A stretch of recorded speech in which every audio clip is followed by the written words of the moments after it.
Hello, everyone, and welcome to Cosplay Photo Critique. How's God damn it? As Felix nyans. How's everyone doing tonight? So this will be an interesting one. Sarah is a little. I have minimal talking. Yeah, Sarah's voice is almost left her body. It's somewhat there, so we'll make it through. I get this every winter. It's fine, but Yeah. keep it to a minimum because if I talk too much, I start coughing and it's annoying, and I don't want to annoy people. Fine. And then.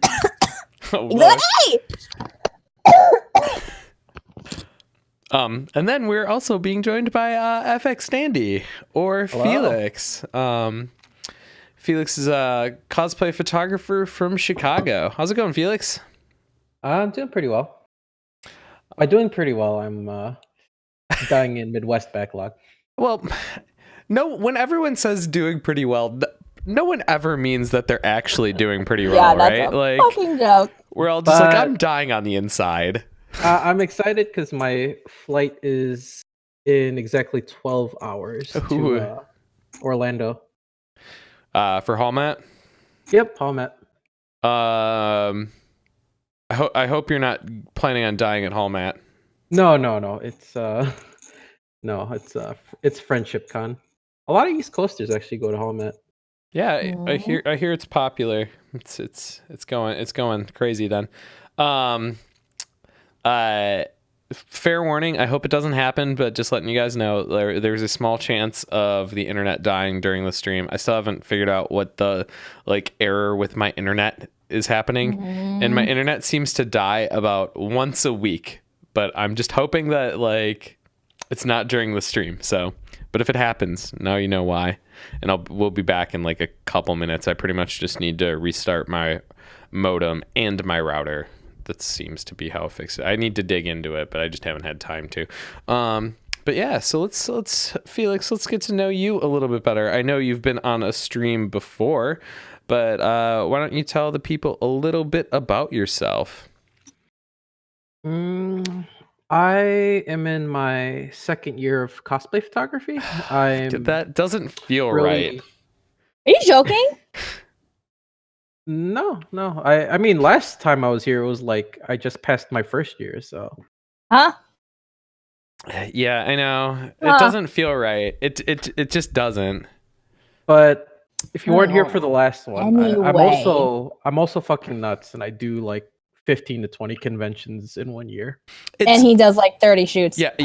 It's less that you do a ton of conventions, but that is a thing, and more how many shoots you do at a convention.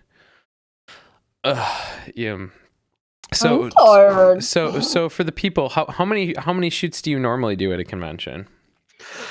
Oh no.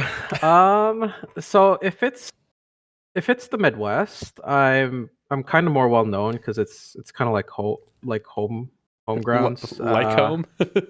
Yeah. So it'll be 18, in between 18 to 24. Yeah. He's lying. It's more. Okay. I did 27 this past DaishoCon, and I kind of regret it. Unbelievable. I kind of regret it. I actually didn't expect to do 27 until I was done. I checked. I wonder how many I did. I'm like, oh, 27. I beat Katsucon. Mango Cause in chat says stinkiest photographer around. Wow. Okay. So what ended up getting you into cosplay and cosplay photography? How do I put just mainly because a lot of photographers were unprofessional and not very nice to my girlfriend, so I tried. Just be real with it. We all know the community's trash. It's fine. Whatever. I mean, it's weird because I'm like trying to like say it because I this is like same questions as last time, so Yeah. I'm trying to like They're not speed gonna run it. remember. It's Oh, fine. okay. Just No one keep going. remembers. You're fine. Yeah, just the it's definitely changed in the 2 years. My community anyway, my small bubble, a lot more wholesome photographers have popped up, but like 2 years ago, it's pretty bare bones. What Where Felix is trying to say is that people professionalism were assholes. and yeah, Anyway. and I ended up really liking it because before I cosplayed, I was mainly a cosplayer, but then I really started enjoying photography, and it made Emma happy because she was getting tons of photos, so it works out. Sorry, random thought while watching this is I feel like that chair has to be emerisized. Because like the head pillow is like at your the head pillow's like at your like shoulder level. Yeah, it's definitely Emma sized. I was just looking at it. I'm like, ooh, that's not the right size. Yeah, I'm on Mango Cost's streaming station right now because I can't find any of my stuff, and plus lighting's better up here anyway. Yeah. And No. plus there's doggos. Oh my god. He's munching, so he's not doing anything. This is we have an emote just for this, guys. Come on. But Bucky is a very good boy. So Felix, we've established that you shoot a absolute butt ton. How do you manage it? We'll dig more into that, but just an overarching question of how do you manage that? Well, so like scheduling wise, I always try to do at the very least 2 a day. If I fall behind, I'll do like 4 a day. 4 a day seems to be like my limit. After if I try to do more than 4 a day, then like editing is like totally unproductive after the fourth one, and my color grading skills just go down the toilet. You're fucking crazy. With how much you shoot, what are some things that you've learned to help you not fall behind in your work? So definitely setting a schedule. Like really actually like plan out your day. If you know you have if you know you have a lot of like work on a certain day, like non-photography wise, then definitely plan around that. Check your body of work, how much you have to get done to meet your return times, and definitely always try to make realistic return times. And even if you're not going to make your return time, always keep in communication. It's always like you don't want cosplayers to be like, where are my photos, are they ever coming? Because a lot of cosplayers, like, they'll be waiting on photos from other photographers 4 months, 6 months, a year. Yeah, it's like it's very important to maintain communications, especially Absolutely. Why can't more photographers be like you? Stop. Like damn. So Felix, what's one piece of camera gear that you feel like you can't live without at this point? Wait, I thought of a really good answer to the last one, so let me just put that in. Okay. So if your camera system has a rating system, definitely use it because you'll save a ton of time in Lightroom. I saw Felix do this at Fanime. It was a very helpful tip. Yeah. I was like, oh, that's so smart. my Who camera the fuck cannot would do have that, thought sadly. Yeah, Mine does, and I don't do it. It's fine. it's easier to remember if you have custom buttons and you set it to a button, and Well, that that's way how it's you just got like into it so fast. yeah, I That set it makes to a sense. custom button. So if like I really hate sending like previews because then I have to export. I have to like at least do the crop. So I just do back of camera, and then if the cosplayer likes it, I start, and it makes it a lot easier to pick photos.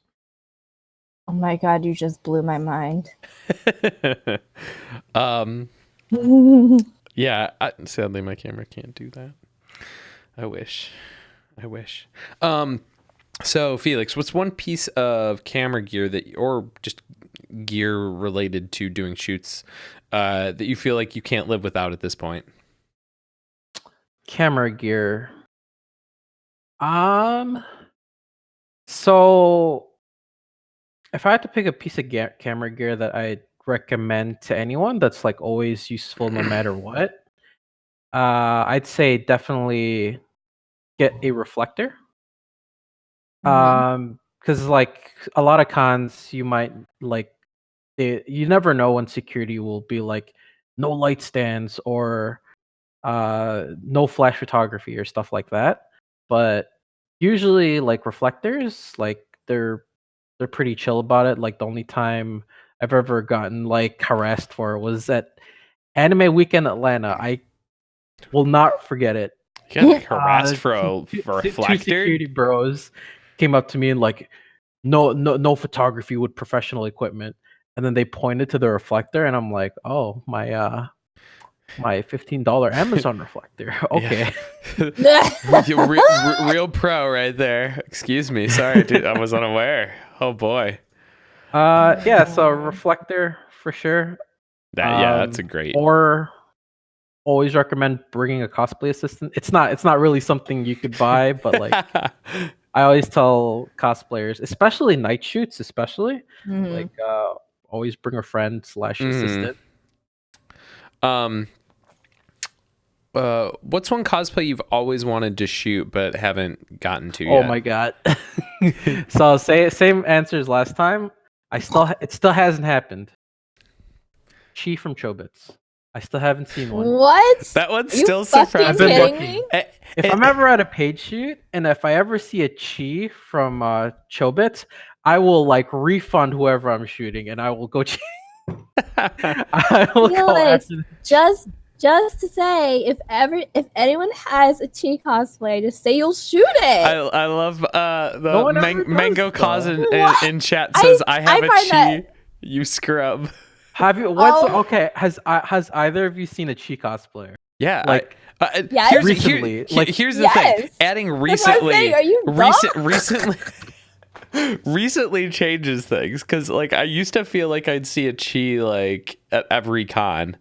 Dude, I saw a Chi at fucking Anime USA. Like, Oh, okay. come on. Felix Mango Cousins in chat says I have chi. You scrub. Ooh, Felix is up. No response. What's one piece of photography advice that you know now that you wish you could tell younger you?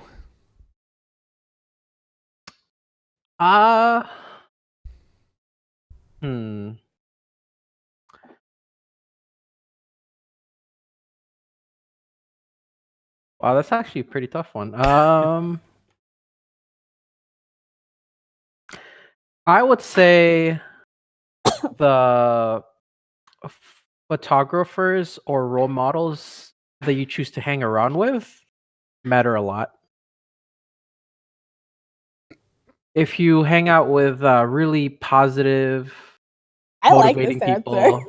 Yes. such as you guys, Good you'll turn answer. out really Good well. answer. But I've also seen like younger photographers hang out with like more toxic assholes, and then I have no they idea become who you like could be talking toxic about. assholes, I or like, they become I like like the savage. a Team Rocket grunt, and yeah, it's like really important. Good answer. That is a solid ass answer. Wow. Kind of following up with that is, who are some photographers or artists that you have been inspiring your work lately? Well, there's you guys. Yeah. That's unfortunate. So okay, so one of my answers whenever like I know who it is. someone asks me like how do you like who are your main influences, I always joke around that it's like if if Kaze and like Sorairo-Days ever had like a baby, it'd be my style. That's the way I always joke around about it. Oh my god. A photographic baby. Oh my god.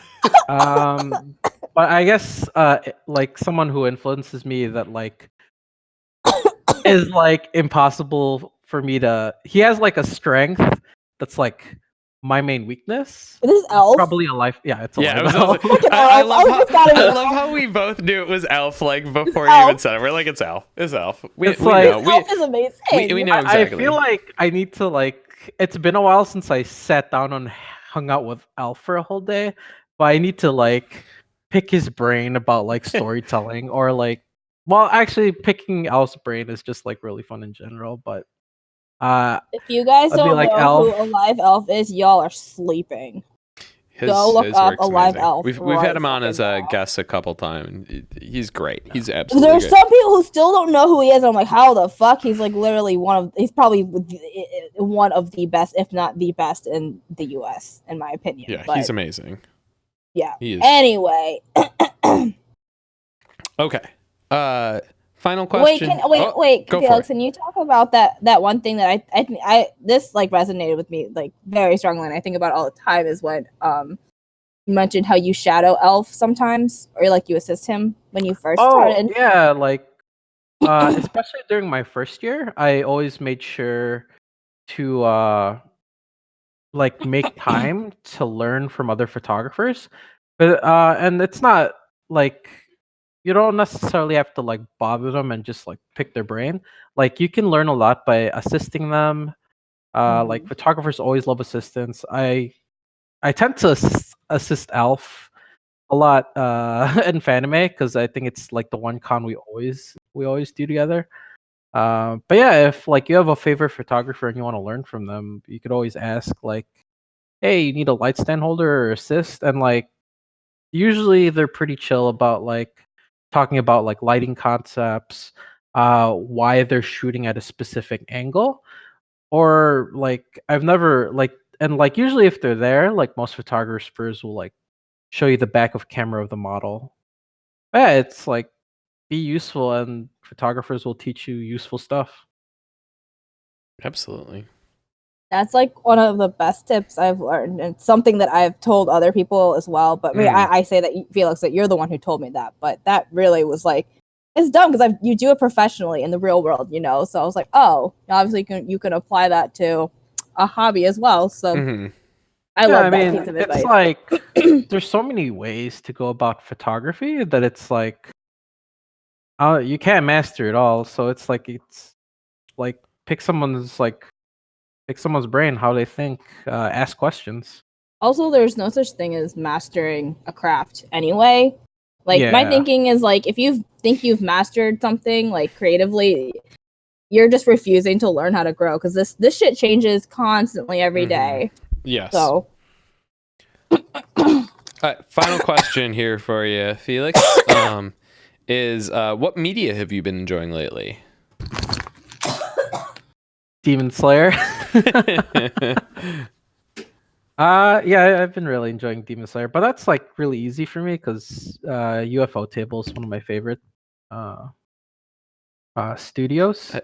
It's interesting. I feel like I've heard that animation studio's name pronounced like a bajillion different ways. Yeah, I pronounce it UFO Table because it's like really. Tell me. Yeah, it's just like whatever way you want to pronounce it, go for it. Yeah. Okay. Thanks for indulging me with all those questions, Felix.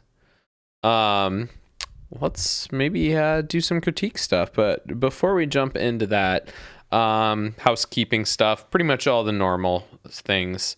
Guest suggestions. We're always looking for new guests to have on, so if you have someone that you'd like to see on, please let us know. I've got a form for that. I'll paste it in chat here. If there's someone you want to see, just let us know. Keep in mind that there's a ton of limitations on that. We need to like be able to have somewhat like same schedule. That's why we haven't really had anyone on from Europe, or just because like that's so difficult to do. And yeah, so keep in mind when suggesting people that there's a lot of people that we would like to have on that just it's not going to happen for various reasons. As always, please critique along with us as we're going through photos here. It's way more fun when you guys are giving your thoughts and opinions along with it with us. Soon we're going to have channel points. And when we have that, I'd love it if people could highlight messages. We're not there yet, but I think channel points across Twitch go like live to all users. Like I want to say, how do you do that? there's something called channel points that is new that? on Twitch. They're gonna be like points that you accumulate. It's new. Yeah, they're going live. They've kind of been in beta, and they're going live to I think all partners and affiliates on these next week sometime. I think. So I'm excited for that because then I think that'll be a cool way for people to like, leave a critique and they can have it set as like a highlighted message if they spend points for that, which could be fun. But we don't have that yet, so just love it if you guys would critique along with us. Something I wanted to say again. I know I've said it a couple times, so I'll keep it brief. A lot of you guys still submitting in Adobe RGB. I have to convert it to sRGB every time people submit Adobe RGB files. Otherwise, things get real wonky. On top of that, I should go off the guest showcase right now.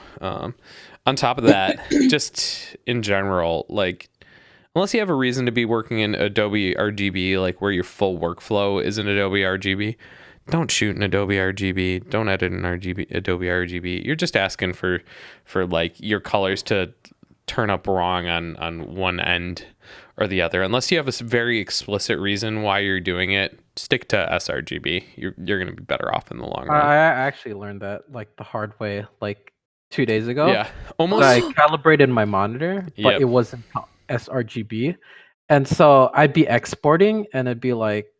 Or like I'd be looking at Photoshop and Lightroom, like the colors on the monitor, but it'd be bamboozling me because when it exported, it would look nothing like it looks like in Lightroom or Photoshop. I think the biggest thing to keep in mind is the web is sRGB. Like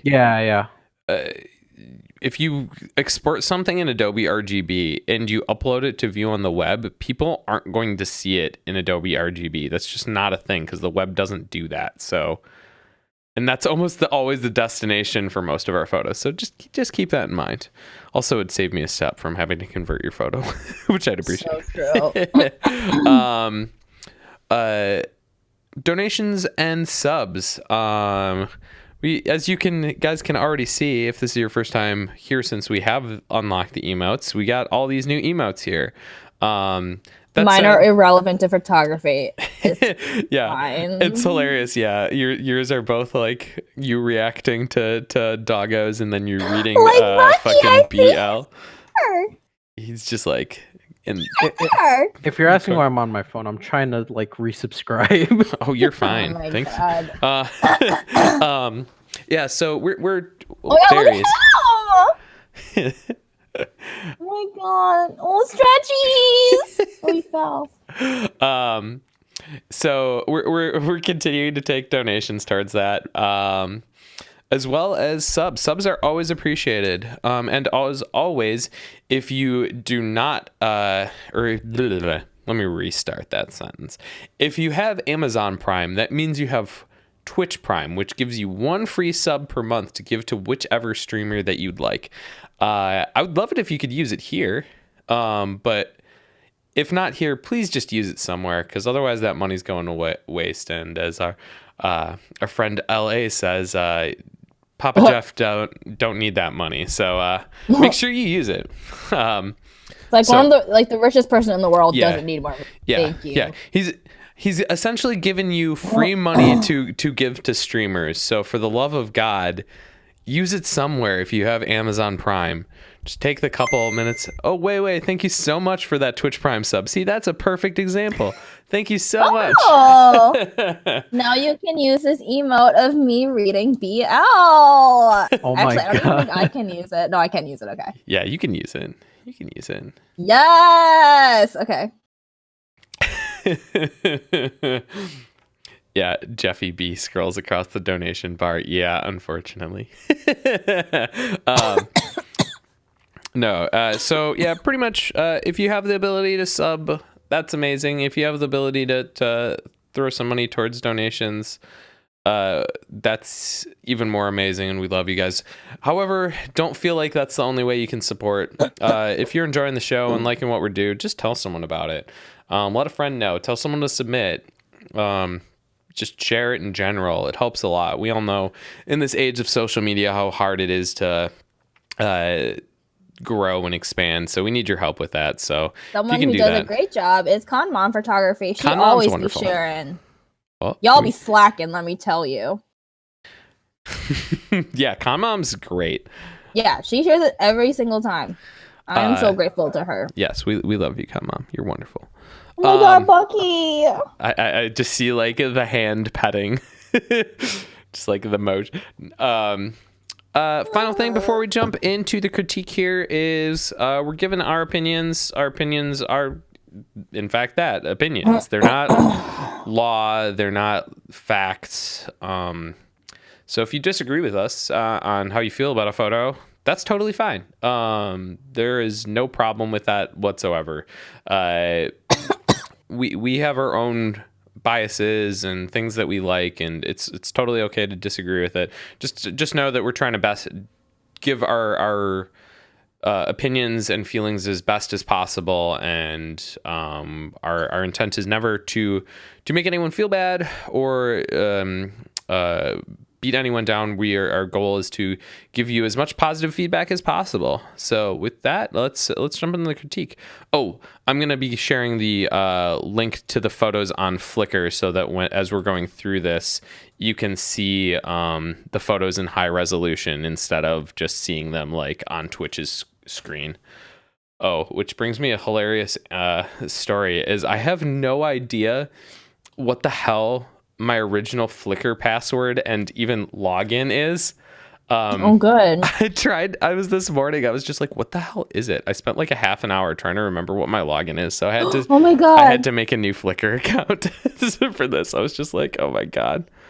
I was responding to Doggo on stream. It was a late reaction. It was like a 30-second late reaction. Anyway. Okay, let's do some critiquing. Okay, this first photo is from Stucky Media. Sarah, do you want to start us off on this guy? I'm gonna try and keep my comments like very concise and quick, because the more I talk, the more irritated my throat gets and my body gets mad. Do what you need to do. Okay.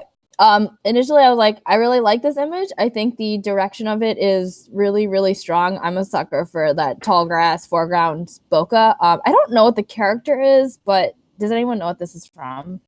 But I get like I think it's Soul Calibur. It's Soul Calibur. It's talking from Soul Calibur. Oh, it's Soul Calibur. Okay, so this is cool. I really like the costume, and I like how the details were captured, even though she's standing behind like a bunch of tall grass. That being said, I think like compositionally it's cool, and like the idea was cool. I think some like tweaks here and there could have really made this a lot stronger. I think one of the weaker points is the pose. It's kind of one of those like she's like halfway through the pose and then you captured it, so the cosplayer isn't like fully encapsulating like this. I'm assuming this Soul Calibur fighter is like a ninja type. I'm not really right. Okay.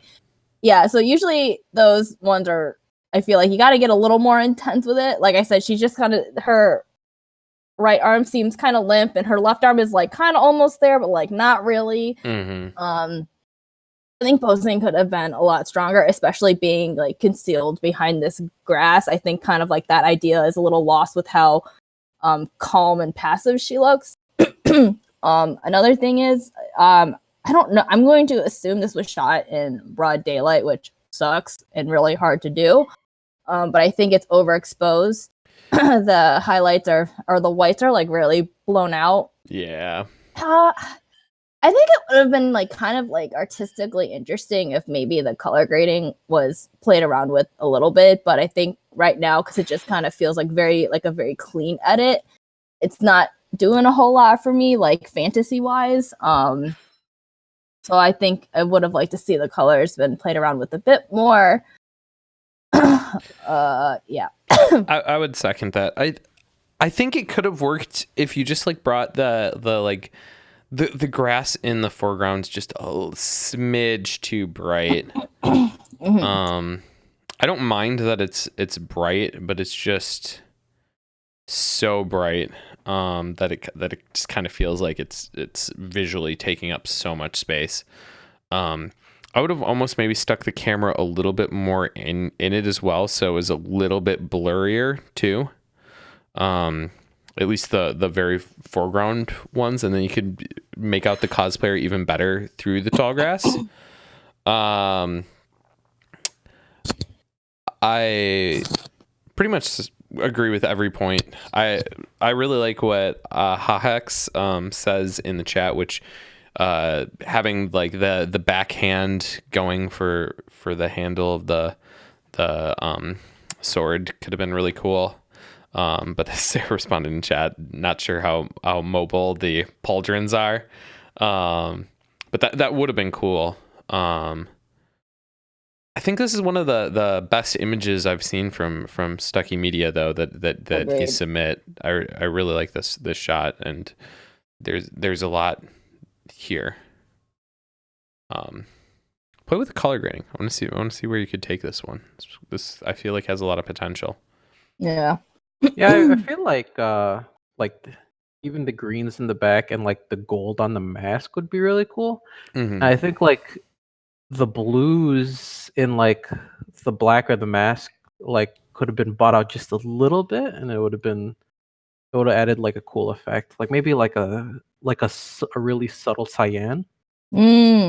Well, it's because I'm a sucker for the cyan and red combo. That always looks super good. I'm biased though, so don't take that comment too seriously.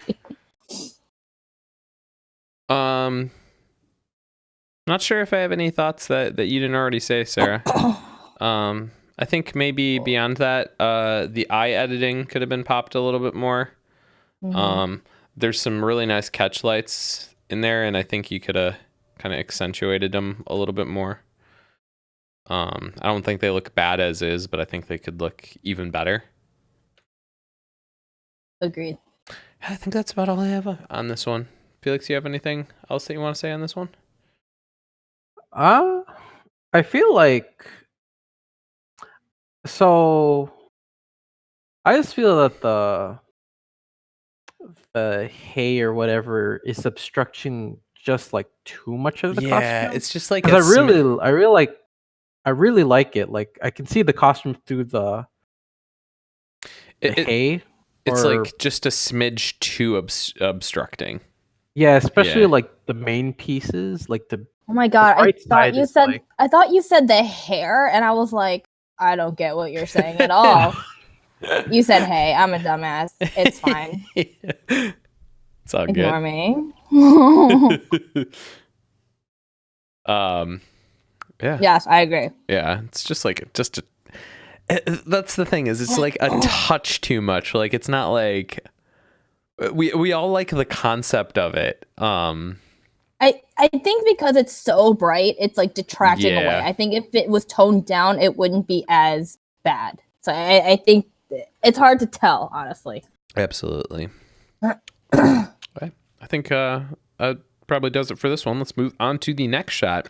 This next one is from Barrier BTSE Photo. Felix, do you want to start us off on this one? Yeah. So I really like the Wait, is this new Tifa? yeah. Oh, it is. I Sorry. think I can tell it's new Tifa because of the not because of the Oh my updated god, the gauntlets or freaking anything. It's thigh. the It's the tiny. It's thigh. the It's the thigh tiny. highs. It's the tiny pirate logo Oh, the that they skulls. added to the design. Yeah, I see it now. um, Sorry, I got distracted. I'm digging the take on the red of the boots because usually, like most people go for like the yellow reddish one. I kind of like the reddish magenta that's going on here. Mm-hmm. I really like the background or the setting used, but I just like her head by the statue like really bothers me for some reason. I It's mean, like it's nitpicky, but No, you know what it is? It's because that the line from the converging corner is going right through her head. So it's like leading you. oh, okay, yeah. That's what bothers me personally. I have another thing about it that bothers me is that you kind of lose her hair Yes. on the right side of her face, like that like swoop of hair blends in with the background so well that like Mm-hmm. it almost it's almost like you lose her like hair at all, and her face is just kind of floating in darkness a little bit there. I mean, I think like overall, it's a really pretty photo. Like if I Mhm. got this back, I'd be super pleased with Yeah. it. I just want to emphasize we're getting straight to the nitpicky. Oh yeah. Because this is a very pretty image. Like I think the pose is. I mean, Tifa's pose makes no fucking sense, and it's hard to make it look good. I think the cosplayer looks really flattering. The location's really freaking cool. Yeah, and I think the light falling on the cosplayer is like Mhm. pretty pleasant. Like Is this it's Flash or no? Maybe hold, please hold. Oh, I it is forgot to. Flash. yeah, flash on. That being said, I think the other thing that's kind of not working. This is an example of you can have a great background, but the background can detract from the cosplayer. I think it's not bokeh out enough. Like visually, it's very busy, and like while the background is blurred out, the background itself has a lot of different textures, and because it's not blurred out enough, it's kind of like there's a lot of visual noise going on, and they're not really like in like right now the background and the cosplayer, in my opinion, are competing. I think that could have been alleviated with maybe the darkening of the building. So like the cosplayer stood out a bit more. But like you said earlier, like the problem with like her hair blending in with like the statue, there's not enough separation between subject and background. I need to warm up some. I need tea. Sorry. You're fine. Go get your tea. Got a Sarah sipping tea. That's what she do. Yeah.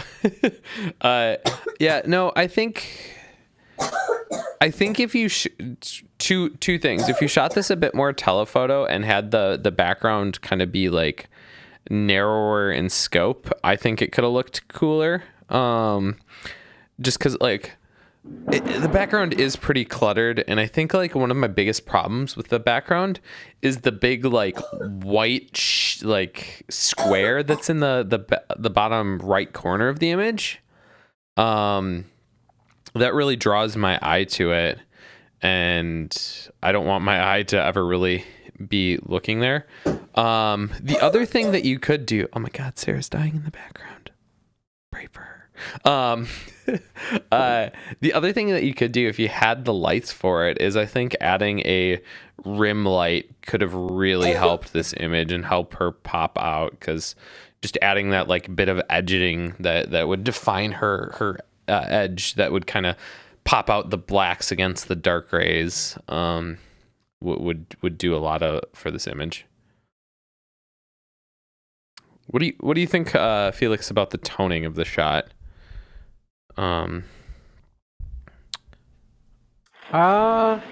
It seems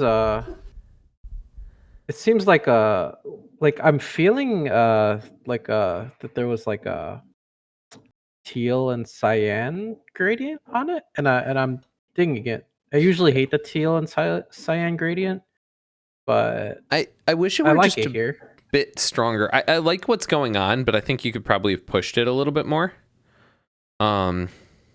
I actually, I actually like how subtle it is. I don't have to disagree because but I'm also really biased. I really hate like teal and cyan like amplified because that's like really popular on Instagram and especially movies.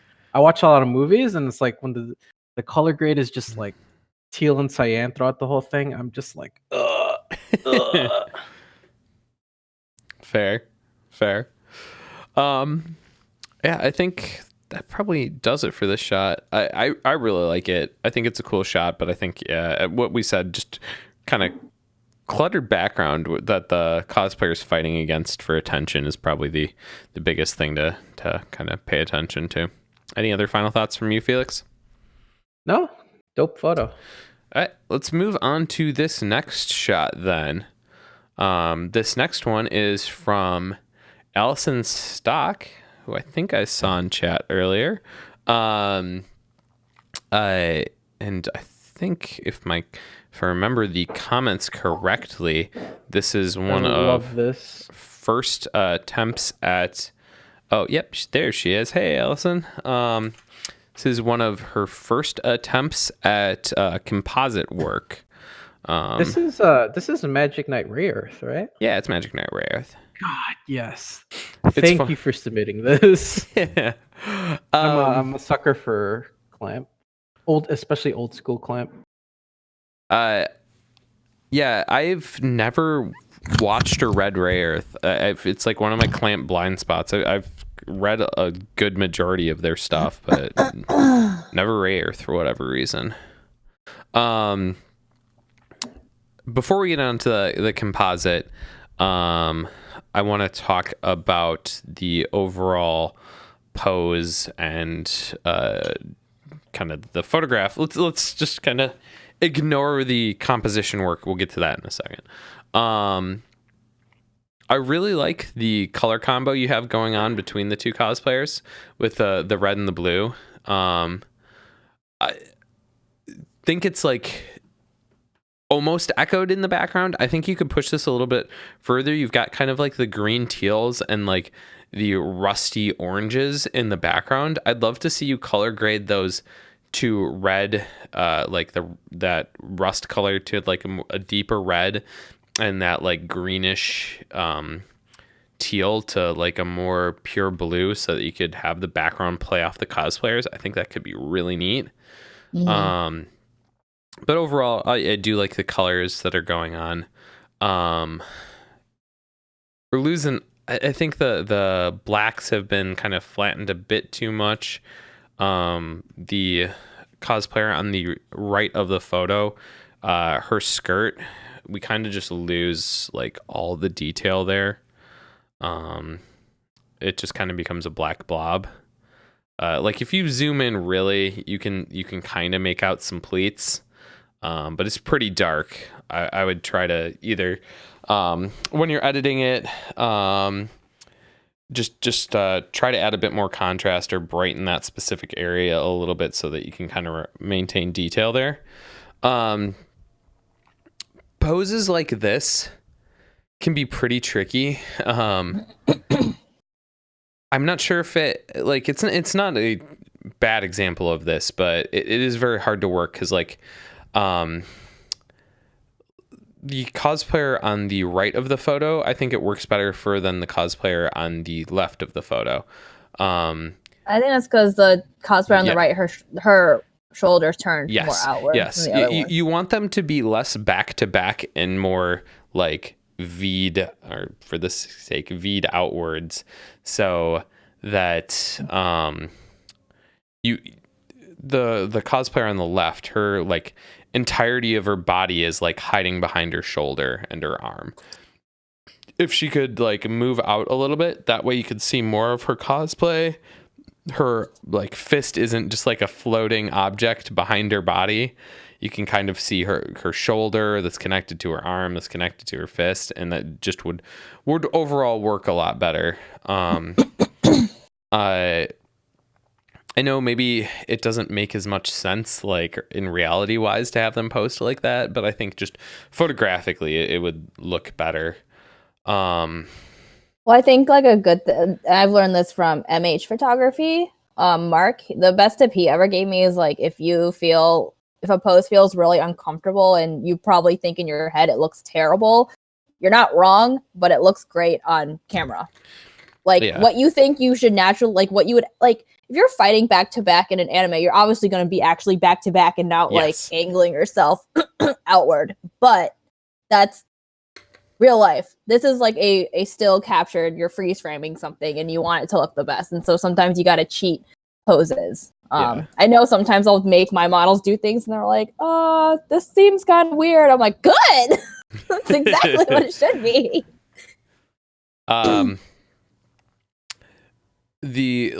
Let's get on to the compositing now.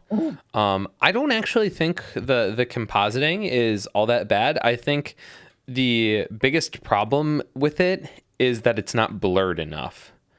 The hands are outstretched, and the hands have bokeh blur to it from the camera lens, and then the composite would be closer to the camera than the hands are, but yet they are less blurry than the hands. And that is entirely where there's problems with this. Like, with composites, you have to follow the rules of your camera in order for it to make sense for our eyes.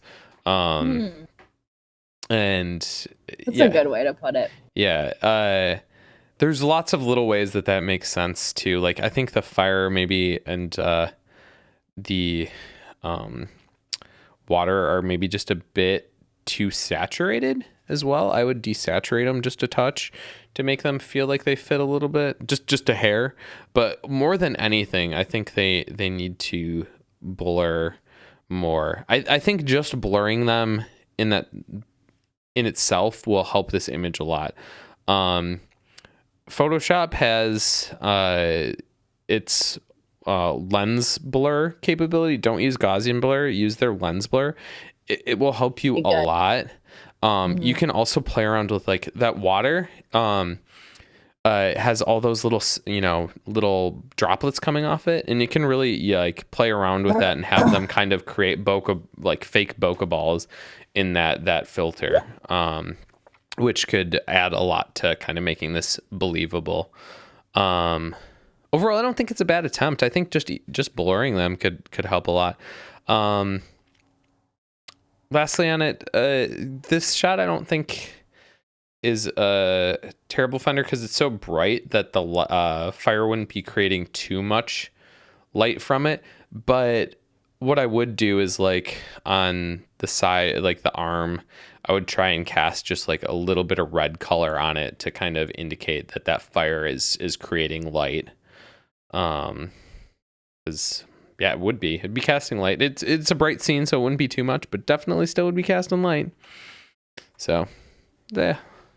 Composites are hard. Yes, a really good person.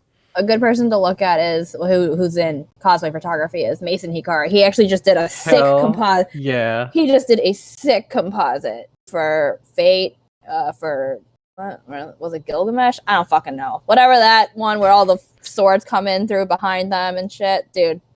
So sick. I've learned a lot just looking at his photos and kind of understanding like maybe how he was thinking. So you don't even need to ask him. If you just kind of like look at someone who's good at compositing, you can start to understand like how they think and how they manipulate and like maybe why they did what they did.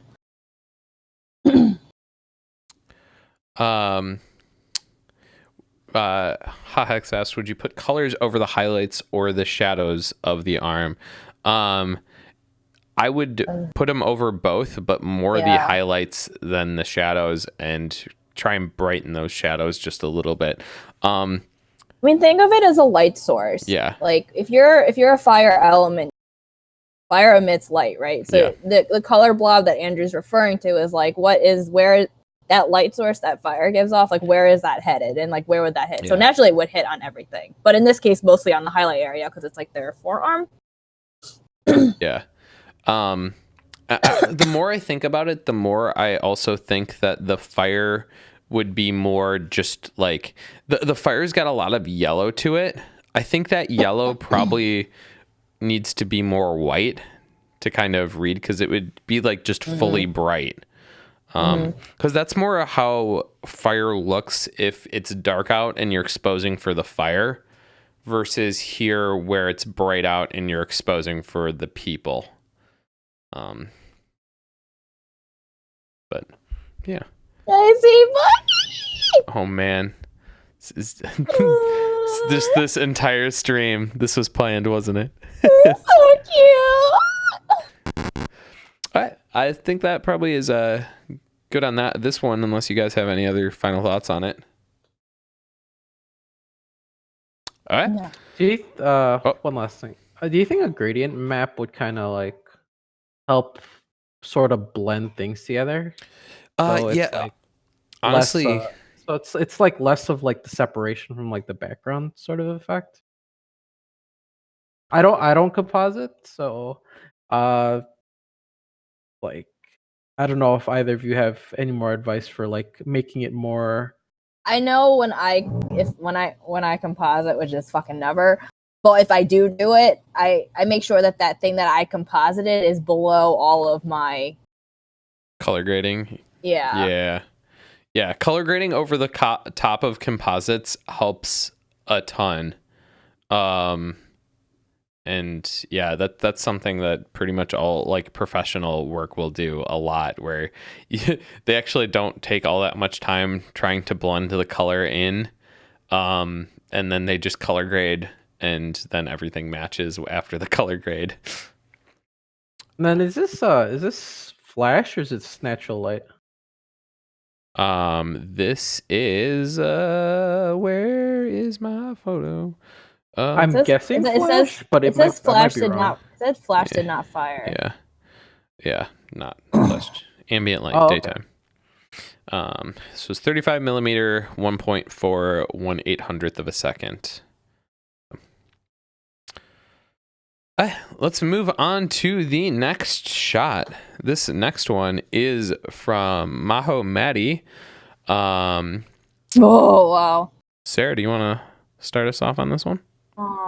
Dude, my whole Maddie's just killing it. Yeah, she's been improving a lot. It's I'm impressive. going to assume this is from that mountain retreat thing that they did, because it kind of looks like the same setting. I'm pretty sure it was. Other photo from like the other week. Hold on, I need to absorb my thought. Maddie making it here just in time. Right off the bat, this is such a pretty. These colors are so unusual. I like people who could work in like mainly warm tones, like super impressive, because I get any kind of red in my photo, I'm like, no, make it blue. The colors here are really cool. I don't know what this is from. I'm not even gonna assume anything because I have no fucking clue what it's from. But I feel like the setting is perfect. Cosplayer looks amazing. Pretty sure it's from Witch Atelier, I think.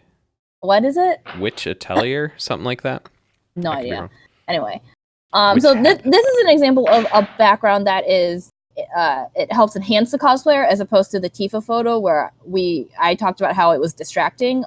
This cosplayer feels like, to me, they stand out the most, and they're just surrounded by a beautiful backdrop. Yeah, colors are great. Background's beautiful. The lighting is like super duper nice. See what the settings were for this. It's a little grainy, but I don't mind it. I kind of like that feel that it's giving. I hear that dog.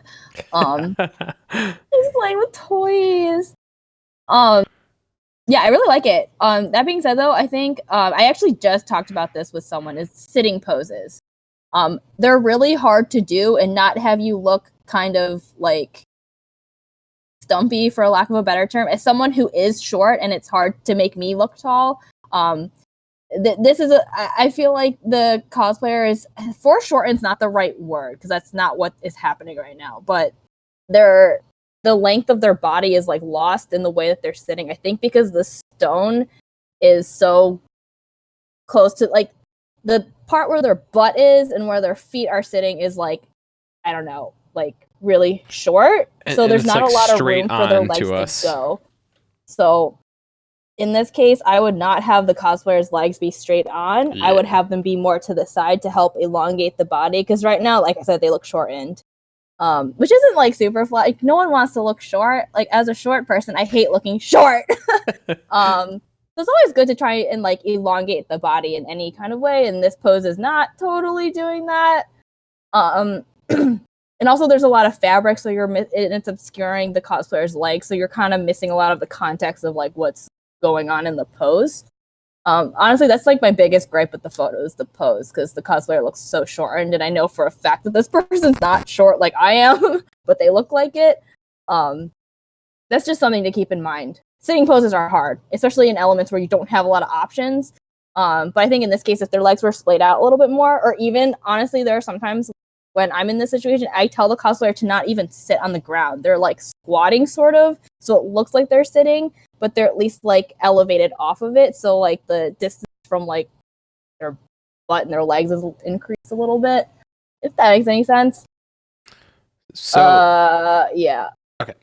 The longer I look at this photo, the more I want it just to be a tad wider. Yeah, that'd be nice. I would love to see, like, I can just see the little bit of the cosplayer's reflection in the water, and I want to see more of it. It'd be so pretty. Do you feel like this shot might have been, might be cooler landscape? Because you get to see more of like everything? No. I like it vertical. I think it depends. I think the vertical for this pose is nice. I think it would have been nice to see a landscape maybe with a different pose. Yeah. I like how much vertical. I like how we can see how the stream continues up. I love the lines are so nice. I love the golden color of the tree that's in the top center of the frame, and you shoot this landscape instead of portrait, you'd lose that, I think. I don't think I would love to see both of those in this shot. But also kind of looking at this shot is compositionally this photo, the cosplayer is kind of not they're in between the center of the frame and the right third of the frame. I would like it if they like it was one or the other. So if they were either centered or on that right third, I think it would just compositionally ground the photo a little bit more. Apparently this photo is cropped, so you have some room to work. Really? Yeah, I would love to see the full shot. Original. Because like for me, how I like to screen share here, how I'd love to have this. I'm so curious on Maddie, if you can post the original the now, yeah. Love to see, because then we can give you feedback live. Yeah. This is like how much more I'd love to see in the image. Just like same. Have the cosplayer on the third here, and then have this all filled in. I think that would be amazing looking. So yeah, Maddie, if you can post that for us, we'd love to see it. Overall though, I freaking love the color toning in this shot. So nice. I love the like purples, the like deep purpley blues that are coming into this shot. Those are super neat. Like, and because they play off of the orange, really. Totally. Orange and the yellows. Like, this is an example of complementary colors working really well together. Yeah. This is maybe one of my favorite color grades I've seen from you, Maddie. It's great. Agreed. Great job. Hard agree. Phenomenal. Phenomenal. Any other thoughts on this one? Sick. Just keep going. Okay, let's move on to the next shot. This next one is from Hail the Nanator, who I saw chilling in chat at some point. Hopefully she's still around. Felix, do you want to start us off on this one? Yeah. So there's a lot going on here, but I really love dynamic sword poses where you use the entire frame of the camera. So I'm a sucker for these kinds of poses. So me too. I really like the sword purposely on like hiding the lips. I think that's pretty cool. I like the color grading on the cosplayer and like the shades of black in the hair. I feel, and like the skin tones. I'm digging the skin tones too. Like overall, like I love the colors. My only gripe would be I feel like the greens on the right of the photo should have been altered because I feel like it's blending too much with the greens on the cosplayer's fabric. But other than that, I'm pretty happy with the photo. And maybe I don't know how hard it would be, or if it was already uh liquefied a bunch to make the sword like straighter, but it's kind of wonky in a couple places. But I don't know No, what you I had. would have What fixed. kind I of would have fixed that too. Yeah, I Yeah. would have also. That's a thing that I often end up doing with cosplay swords is fixing them. Because that shit's weird no matter where you get it or Yeah. how you make it. I always Yeah. liquefy my swords, to be honest. You just have to. Yeah, I also usually brighten them to make them look more sharp. Mm-hmm. Same. Real quick. I remember. Oh. No, I real quick, just to loop back before we get totally off of it. Maddie sent that photo over, and I wanted to just screen share what that original looks like. Maddie, you got a lot of reflection to play with there. You could do some really awesome things with the crop. I'd love That's to. what I said. I'd go for it. Yeah, I'd go for it. Love to see you play with that. I think there's so much potential in this shot. Okay, sorry for derailing that. And then before we get back into it, Santa Claus, thank you so much for that $18.42 donation. I hate you. Mer Christmas to you as well. Oh my god, they did it so it could be 69. I'm dead. I was like, what a weird amount. Yeah. Of course they did. Of course. Well, you know what that means. Of course there just needs to be did. more emotes of me reading BL, obviously. Oh my god. Yes. We gotta. All right. Sorry for derailing that a little bit. Just maybe my natural habitat. It's fine. Where were we, guys? Sword. We yes, were putting unrealistic beauty standards on cosplay prop swords. Swords are whatever. They're dumb. Anyway. I was gonna say I saw Hill. I can never say their Hannah Hill the Naninator. Yeah, I don't know. I'm sorry if I've been pronouncing it wrong. I always want to say time. animator, not Naninator. Naninator. Anyway, so we have there's a female cosplay photography group, and I saw them post this, and I was super intrigued because the water manipulation is like the bread. Naninator. There we go. Oh, I love it. Oh, that's funny. That's cute. I need to ask you to come up with all my usernames now. Anyway,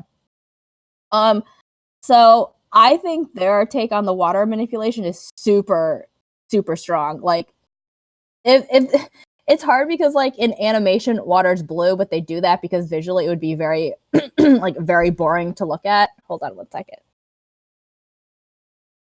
Okay, but in real life, water is clear. Like when you take it out of its place, it's clear because there's nothing for it to reflect. So that's why. Anyway, but in turn, that's like really hard to manipulate. I think. I often see a lot of like water manipulations, and they're like blue. This science lesson brought to you by Sorairo-Days.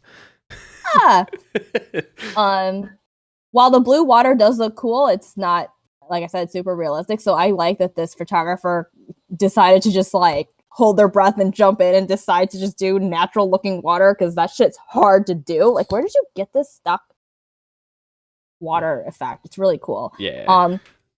It's still not quite there. I think maybe the blur isn't the right blur, or it's not blurred enough. I'm not entirely sure. Like, I don't do composites. This is probably a fucking Neil question. I don't know. I think maybe the blur effect's not right. but I think it looks really cool. Like it at first glance, you almost think it's real, but you know it's not because you can't do that in real. You could, but like I think this is the third time we mentioned Neil. We should just have him like teach a master class on composite. For real. Yeah. But that aside, I know what you were trying to do with the shiny eye thing, because I also tried to do this for a Gyu cosplayer and I failed so hard at it, so I just gave up and didn't do it. But like that shing that happens, like when they like bring up their sword, like you see it in anime all the time. I think it's not bright enough or something, but I know what you were going for, but it's really hard. So the fact that you even tried it, I'm like super impressed. So I'll kind of repeat my kind of compositing light spiel, but the first thing I thought of when I saw this was like Terminator. Just like cue Terminator music. Dun, dun, dun, dun, dun, dun, dun. So specular highlights. So that means anything that is emitting a light source or reflecting a light source should be equal to the brightest spot in your image, and they should not be see-through. So when you zoom in here and you look, you realize that it's transparent. You can see through it. Wait, is that David Sono? And is that it's not as Fortosh? it's not as bright as it should be. So really, I think if you're gonna get into it, just really commit to that brightness, because it needs to be, in order to be believable, it does need to be as bright as the brightest spot in the rest of your image at the bare minimum. The other thing that I would say with it is, I think if you kind of made it, instead of like having it spread out on both sides, I would have maybe gone like one side more than the other, so it kind of had like a feeling of movement to it, and that could have looked really cool as well.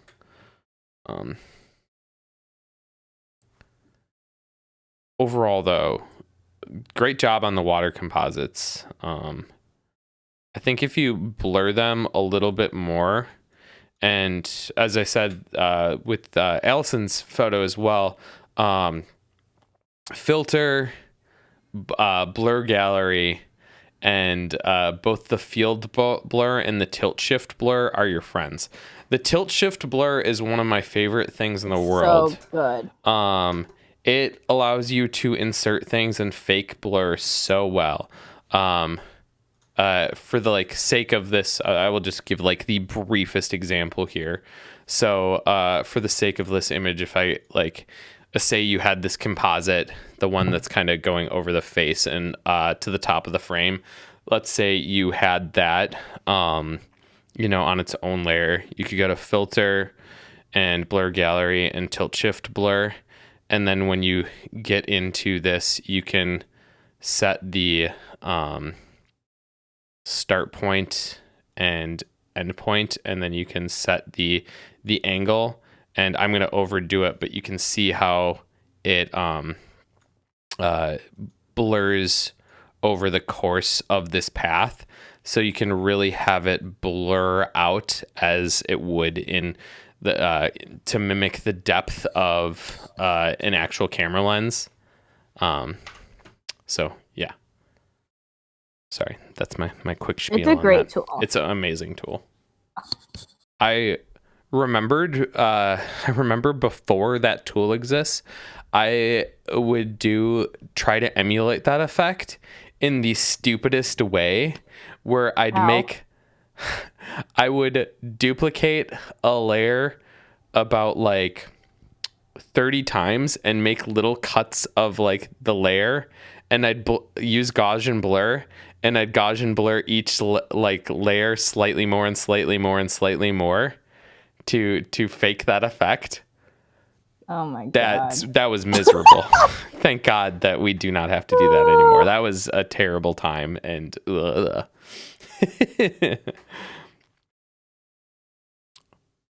Um, yeah, no, there's so many tools in Photoshops that fix time consuming things. It's kind of an amazing tool. You just gotta learn how to use it and how to incorporate into your workflow. Yeah, I think the thing that amazes me about Photoshop is that I don't care how many hours you pour into it, there is still like a bajillion other like things to do in it that you have no idea about. There's always things to learn. It's insane how deep this program is. Yeah, not to mention there's like plugins, extensions. You can download brushes. Oh my god, look at Bucky! I see him! My god! It's just the entirety of this stream. Ugh, he's so cute. You guys have any other final thoughts on this one? I really like the lighting overall in this shot. I don't know if any of us said this, but like the catch light and the not the like added laser beam, but like the actual catch light in the eye is really lovely. Yeah, it's really nice. Pretty hard to achieve too when the cosplayers kind of got their head leaning down too. What if there was a reflector? Yeah, I don't know. Okay, you guys ready to move on to the next shot? Yep. Okay, cool. This next one is from Brad Carlisle, and here we go, another composite image. I know. I was like, is that the theme? Oh, yeah, it seems like every episode unintentionally has a theme, and this time it's composites. Who knew? Thing that all three of us don't do. So yes. Felix sometimes does some light compositing. I think. Very light.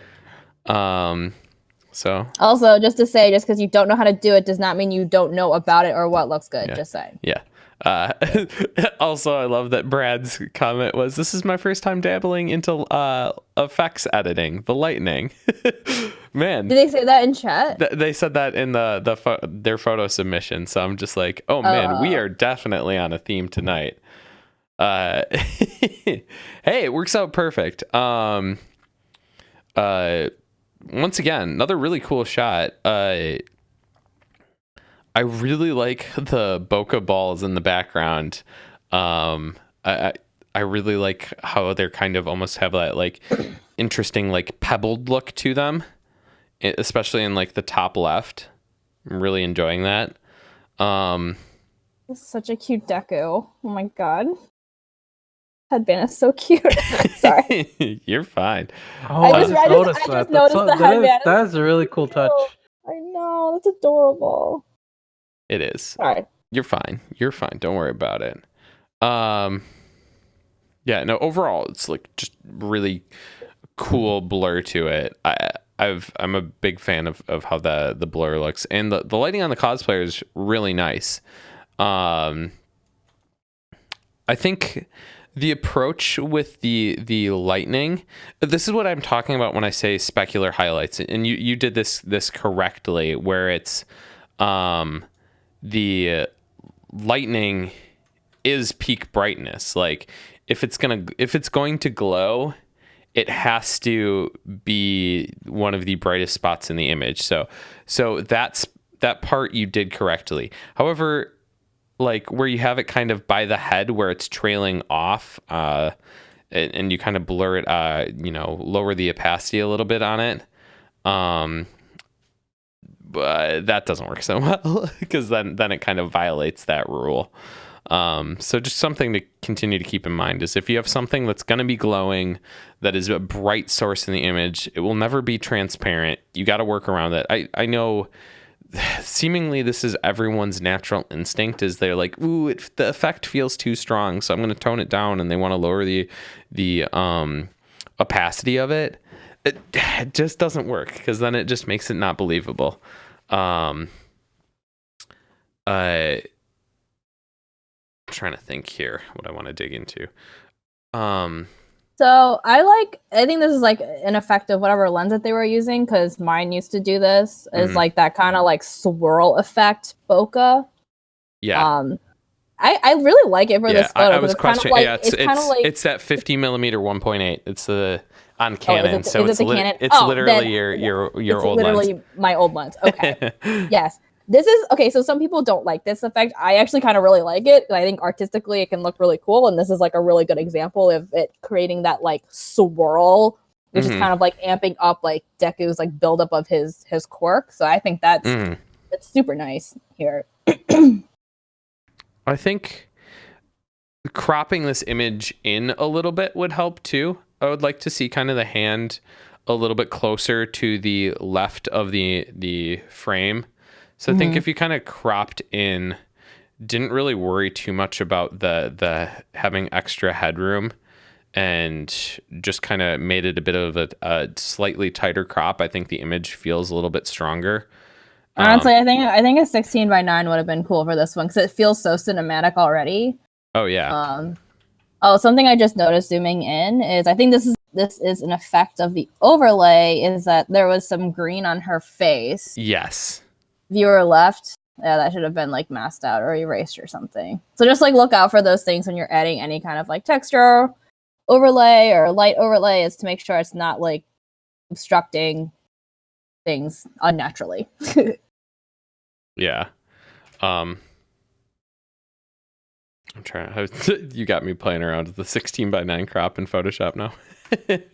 Yay! Yeah, I think something with a tighter crop and then maybe even darkening the background a little bit could really sell the cinematic kind of feel of this image. I think that could be really cool. And maybe go with, instead of a 16:9, doing a 16:10. Give yourself just a little bit more room and still kind of get a wide feel to it. I felt like the 16:9 just kind of with this felt a little bit too tight, but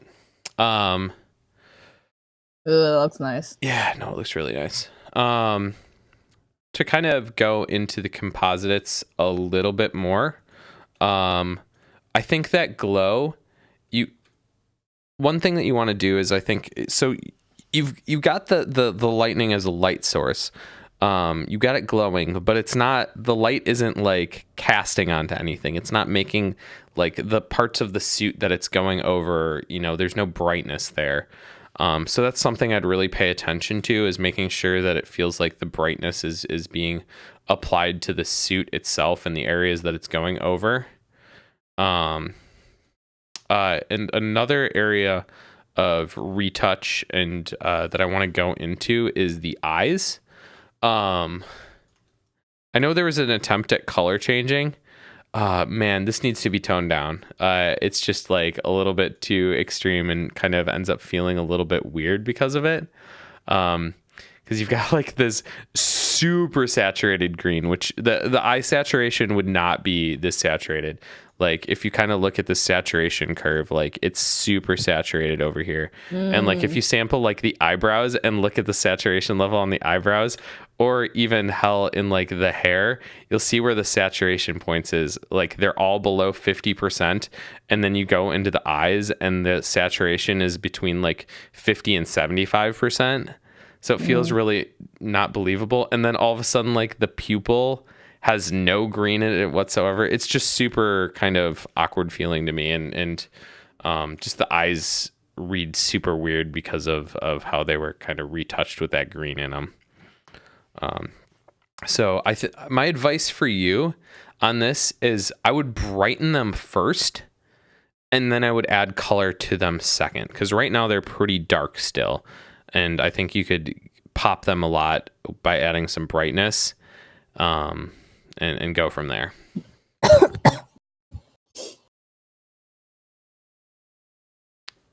guys got any other thoughts on this one? Yeah, I'll give it a go. Go for it. So I like. I guess I'll I guess. I'm giving you shit. I actually.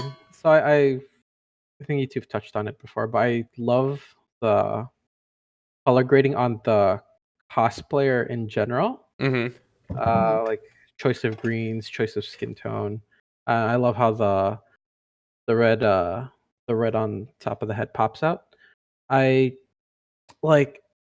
feel that like a vignette would have been really cool. And then Just like I guess it's like it just feels really weird to me because it's like sunny and like daylight in the background. I feel maybe I feel like this photo would benefit a lot from being a bit cooler on like the white balance scale, or maybe adding messing around with uh what was it, or color balance on in Photoshop, or what adding color lookup, the color lookup tables, messing Yeah. around with that. No, I agree because like it's an easy way to add some mood to a shot. Like I also Bless feel you. with the cosplayer's facial expression, it kind of screams vignette to me. I don't know why.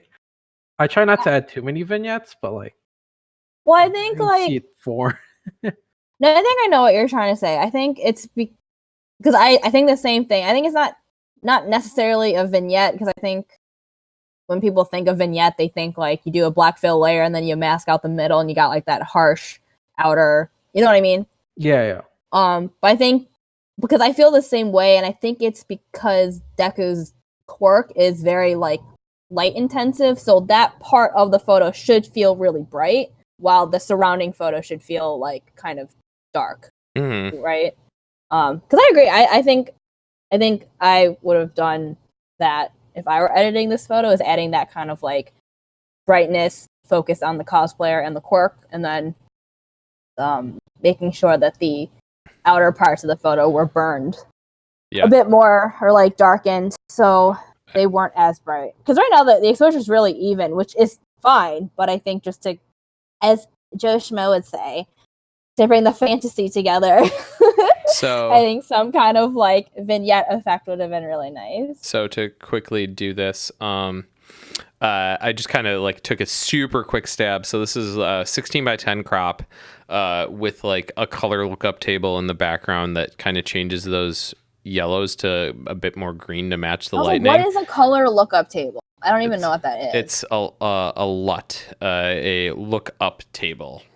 They're literally, I didn't even know that was a thing. in Photoshop. If you click the effects thing, it's an option in there. But then with a vignette added, so like this is like maybe like a minute or so. This is basically what I'm thinking is what you're showing. Yeah.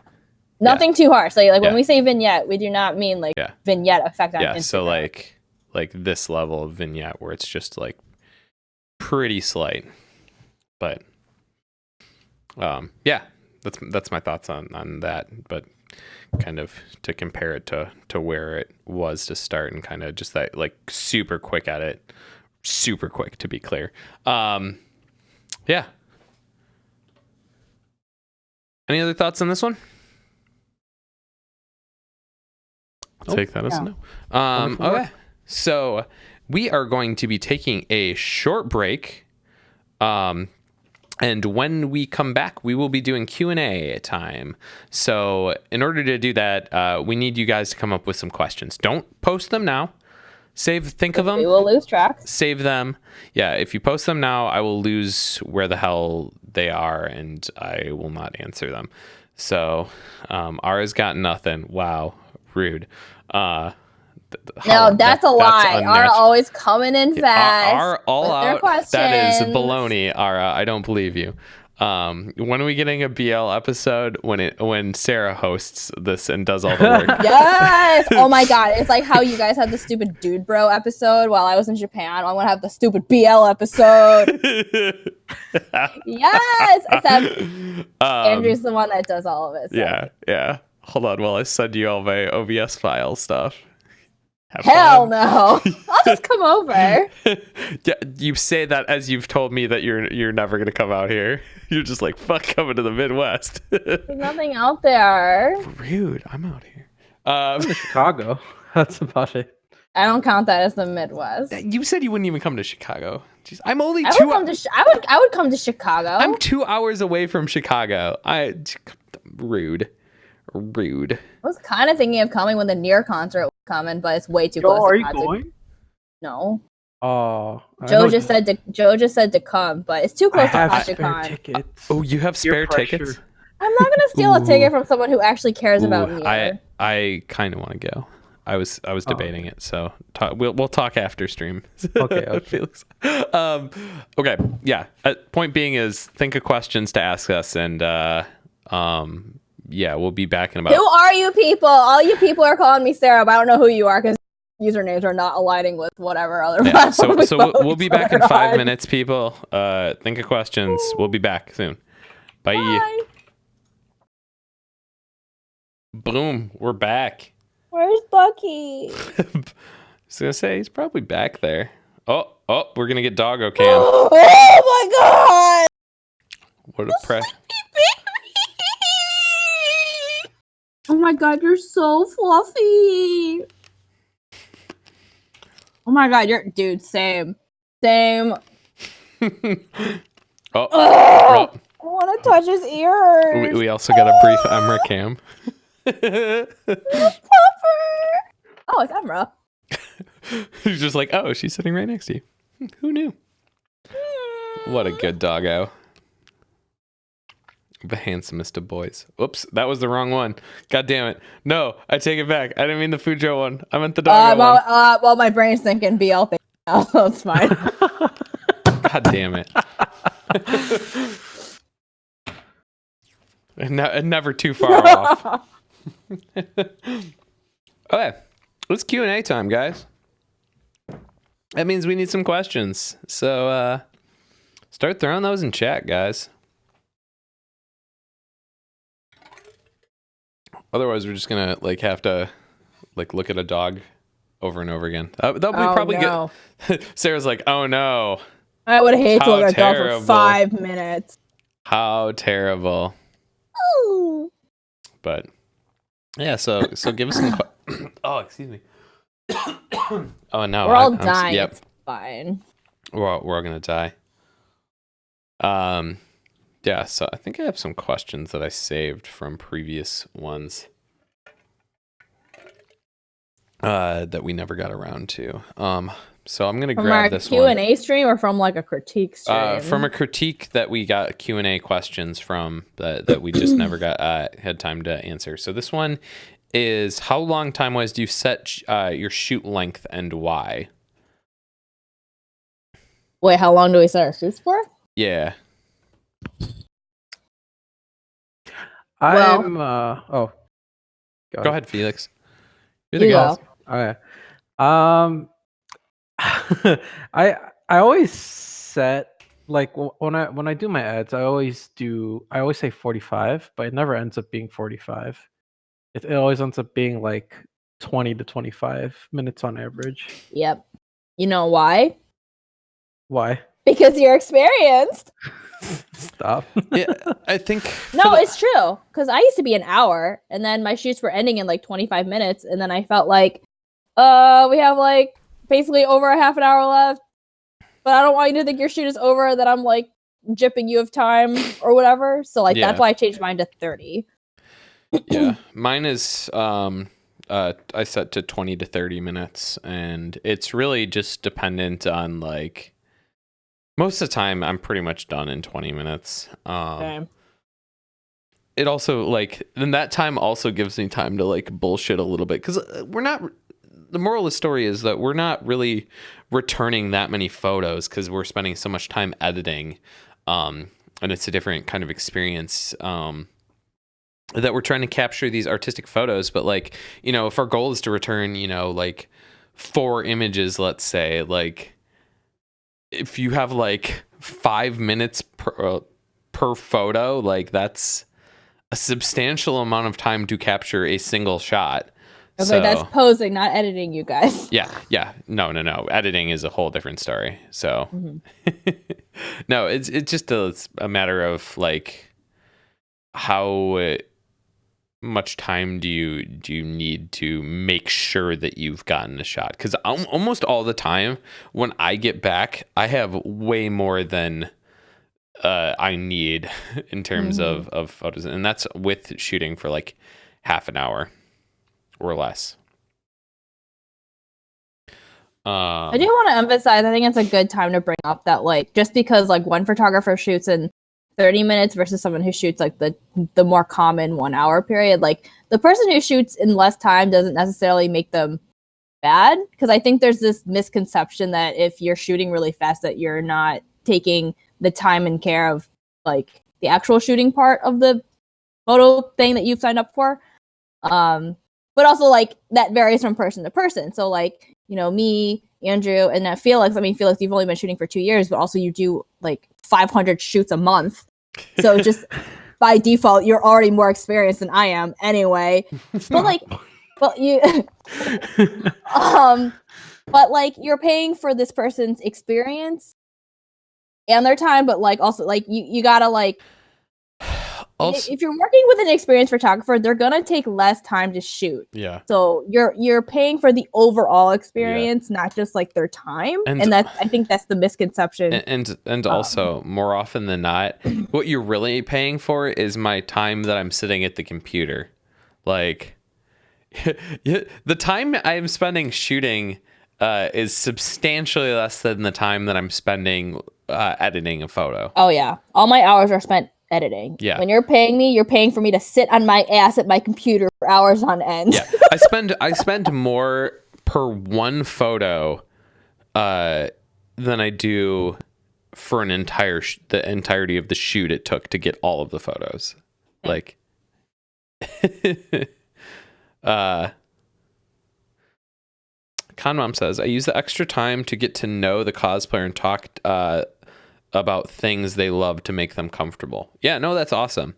Mm-hmm. I know I'm kind of the same way. Like, I don't like my shoots to be super formal, and I really want them to be fun. And like something I try to advertise is like, hey, my shoots are like half hangouts, half photo shoot. And I think you end up getting better results that way. Because then people are more willing to have fun and try things that maybe they wouldn't if they didn't, feel more comfortable and all sorts of different things. So, this is a Q&A. We still haven't got any questions. Come on, people. Yeah, you always sleep, and I want to sleep too. Yeah, what is this? It's just like... I don't blame you. I mean... So, regarding time, on the cosplayers end, if you come, like, prepared with your own ideas and poses, like, that shooting window speeds it up. Is so fast. Oh, absolutely. It goes from being like, I don't know what the fuck we're gonna do to this. Like, it goes so fast. Bobo de Hobo asks, what's everyone's bedtime? 7 o'clock. It was almost 3 hours ago. I'm just kidding. I'm probably gonna edit photos till my flight at 7 a.m. Jesus Christ. Shut the fuck up. Would you go to bed? Don't kill yourself. I can sleep on the plane. Oh, see, I don't sleep on planes, so Jesus, that's literally that's even if you do sleep on planes, it is not a good sleep. 2 hours though. Florida's not enough sleep, Felix. How many shoots are you doing for home at 50? What's up? No. Home at taking it easy. What is Felix's definition of taking it easy? Please inform me. Please enlighten us. I think I have 4 shoots a day. That's pretty easy. It's like if it's under 20, it's pretty easy. Felix is like, doing like literally that makes me want shoots. to die, but whatever. Be like that sometimes. Finally a question from, I'm sorry, I am going to butcher your name here, but Solitaire. Hopefully that was all right. They ask opinions on location shoots and getting good lighting when you're not in controlled space.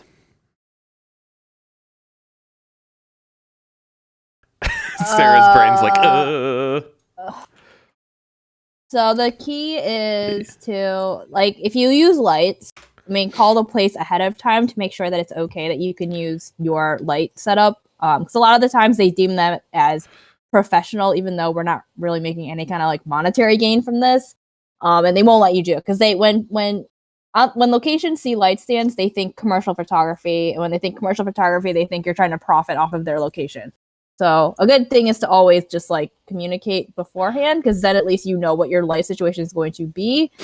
Good lighting when you're not in a controlled space. So I think how I interpret that is essentially when I also might be interpreting this wrong. Yeah, when you don't have flashes at all. Yeah. So the way I do this is, I think lots of, I don't want to say this is a beginner move, but lots of people, when they're picking for a place to put a cosplayer, they're picking for background first and then trying to figure out like, oh, does the lighting work in this area? And that's not how I work. I tend to try and figure out, is this an area with good lighting? And then if yes, how can I work an interesting background into it? Because I think good lighting trumps pretty much every other aspect of a photo. So I'd rather have the lighting work well and have like a mediocre background than an awesome background with crappy lighting. So big agree. And there's generally things that you can look for, like if you, light direction's super important. So like if you can figure out like where like if you have like a place that's like overhead blocking light and you know like the light direction's going to be coming in from a specific area, then you're like, okay, I know how to treat this light essentially like a big softbox now. And you can kind of take this light that is uncontrolled and kind of treat it like it's your own thing. You just got to work around it is I guess what I'm saying. And don't try to shoehorn it, because that's where you're going to end up with problems. And I think that's where lots of people end up with problems, is they're trying to force their shot to work, even though the lighting is just not giving it to them. If that makes sense. What I tend to do, because I book a lot of shoots, if I already know the venue, I usually make location guides ahead of time and send them to cosplayers. I tend to do that, but if they don't know where to shoot, I'll usually offer my suggestion based on their cosplay, and they'll usually go with that. And to even make a guide, it's really important to take the time to scout, like just walk around the venue, try to find something like really cool, and like it's really important to most phones have like the weather right on the homepage. If you click it, it'll usually have the sun thing, where the sun is at a specific time, when sunrise is, when sunset is, when you can usually predict golden hour, stuff like that. So really pay attention to that if you're shooting outside, to try to avoid shooting at the harshest time possible. But yeah, like when cons are really hard to make work sometimes, depending on the con. So you just have to really try your best to find the closest thing that fits thematically at certain conventions. Like for example, Daishokan is really hard. It's like the ugliest Kalahari, and it's ancient. I think it's like the I was first like, all Kalahari Kalaharis ever. are kind of ugly. East is awesome. But Funny. what, you don't like shooting East? I love East. No, I love East. I just was being sassy in chat. Okay. Give me shit. Yeah, no. Let's see. We got this one from Hail the Non-Nator. Hopefully that was right. Now that we know, we're not stupid. Lens and gear preferences for cons. Well, I use the least amount of gear because I'm lazy and I'm not strong. I'm not like Felix, who fucking carries around like a body bag full of equipment. You know, honestly, like when that specific light went into the beach, my quality of life became better. I told you. Wait, okay though. Real talk though, like that being said, there is no, okay, I get this question a lot, and I've decided I'm just going to start saying there is no right or wrong answer to what your equipment is. I'm tired, y'all. Anyway, so what I'm saying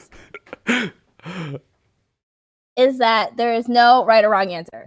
Wait, what was the question? It was lens gear and preferences. Yeah, so for cons. So for me, it cons because it's like constantly on the go. I don't want to change lenses. I don't even want to carry a fucking reflector again because I have enough shit to carry. Also, I'm cosplaying too, so I'm probably not the best person to ask because I'm also I'm also carrying usually like another pair of shoes and like a water bottle and like food because I'm always fucking hungry. So like the last thing I want to carry is like one photo equipment. I mean, I hate myself. It's fine. Yeah, the least amount of equipment I have, the better. So I have my camera, my 150 millimeter lens, and that is freaking it. I don't have anything else. So, but these two suckers have more. Yeah, I pretty much am like, I've got my Peak Design backpack, and pretty much if I can't fit it in there, it's not coming with me. At this point, also that too. Unless I have a very specific reason to be like, oh, I know I'm going to be shooting with a light for something I really want to do. Bringing lights around a con is the worst. Ugh.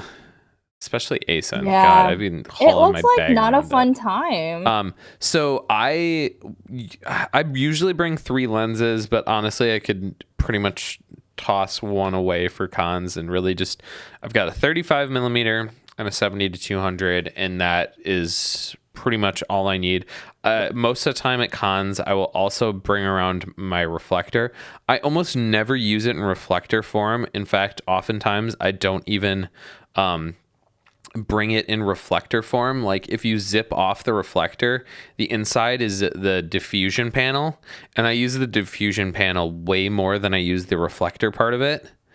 Really? Yeah, so oftentimes like it also makes the reflector even less bulky.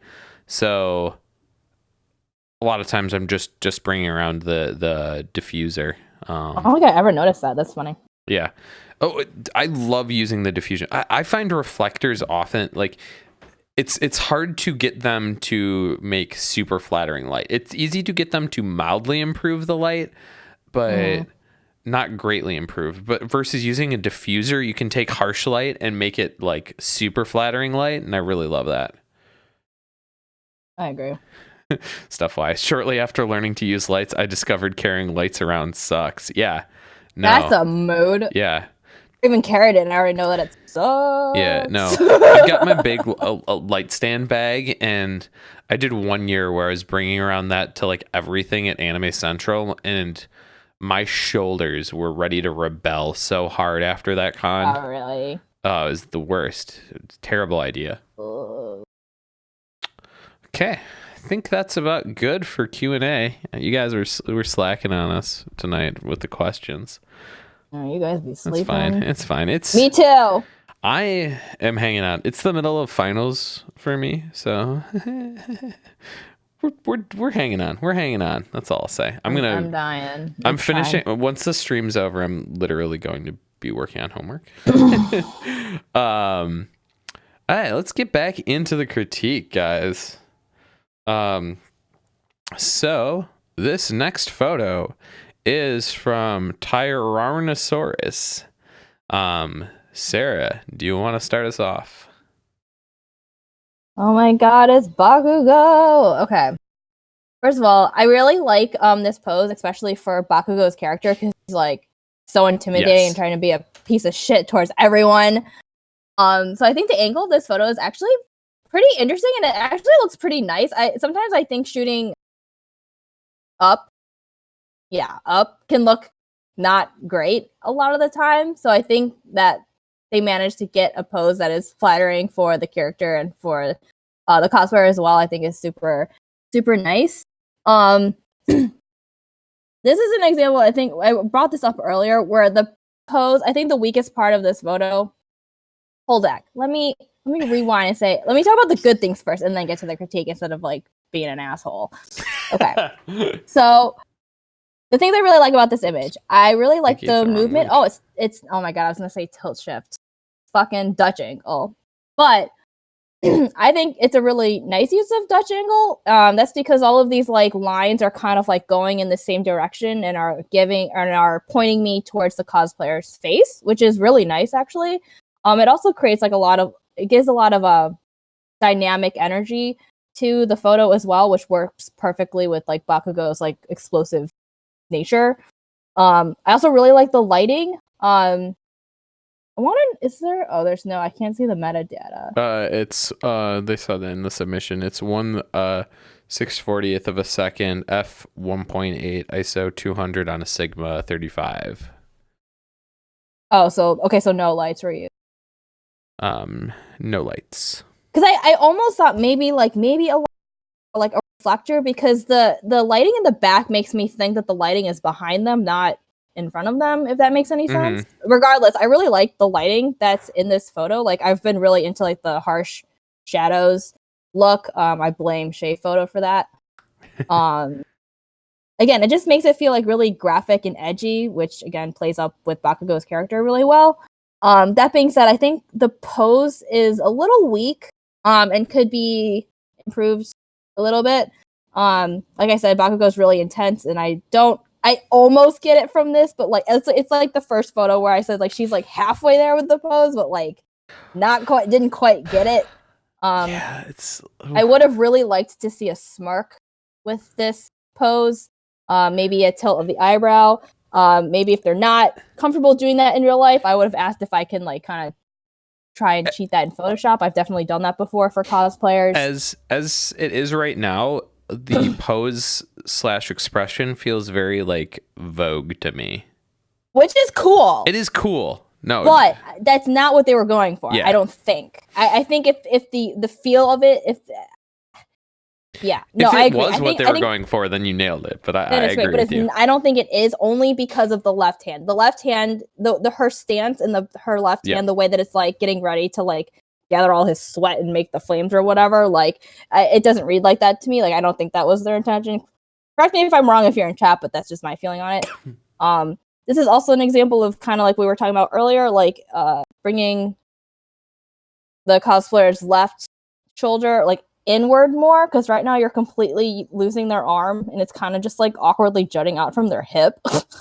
So you're missing some of that information. So I think just having her rotate, maybe even if she was like kind of like leaning into the camera so you could see more of that arm. I don't know, because like I'm not used to working at this angle, so it's hard for me to like give proper critique. But just to keep in mind that when you're doing these kinds of poses, that like a limb isn't lost or partially lost. Yeah, that's all I got for now. Overall, like, I think the thing that I would also say is the colors I really like in this image. Kind of all these oranges helps the kind of contrast to the greens. Just really like the color palette overall. And just very interesting scenery. Like, this angle works for Bakugo, but also works for the background. I think if you shot this straight on, it would probably be a fairly boring environment. But shooting up like this, you get kind of whatever the steel structure is above, which is just kind of interesting and unique. Excuse me. Sorry. We're all ready for bed. Yeah, I dig this one. I agree. I the left hand is what makes the right hand feel so weak to me. The right hand just feels like it's hanging out, like me. It's almost there. Yeah. Oh, it's really close. Compositionally, it's really interesting. I don't know. I like it, and I think you're really darn close. I love how many like leading lines we have into the subject. Yeah, I really dig it. And I think go ahead. Really oh, sorry. No, you're fine. I really like the I feel like the makeup had pretty nice retouching. Like, yes, makeup's so nice. The highlights are popping, the contour, and then bring out the orange eyeshadow. Oh my god, more photographers need to be like you. Please retouch makeup, please. beg you. Oh my god, Felix, you're great.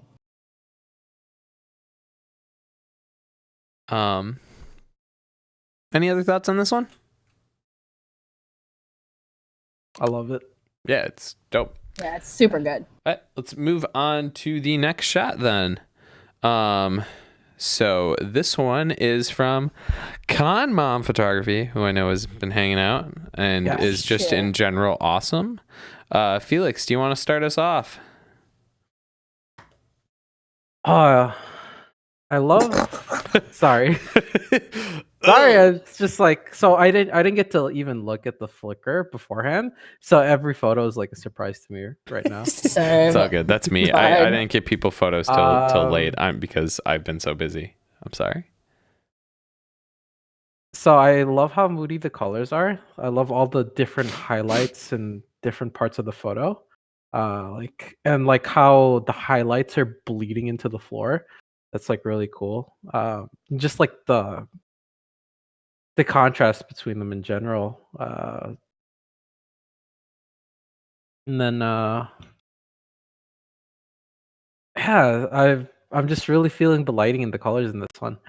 I feel like that kind of like the black square to the right is like really weird because it's kind of going to her head.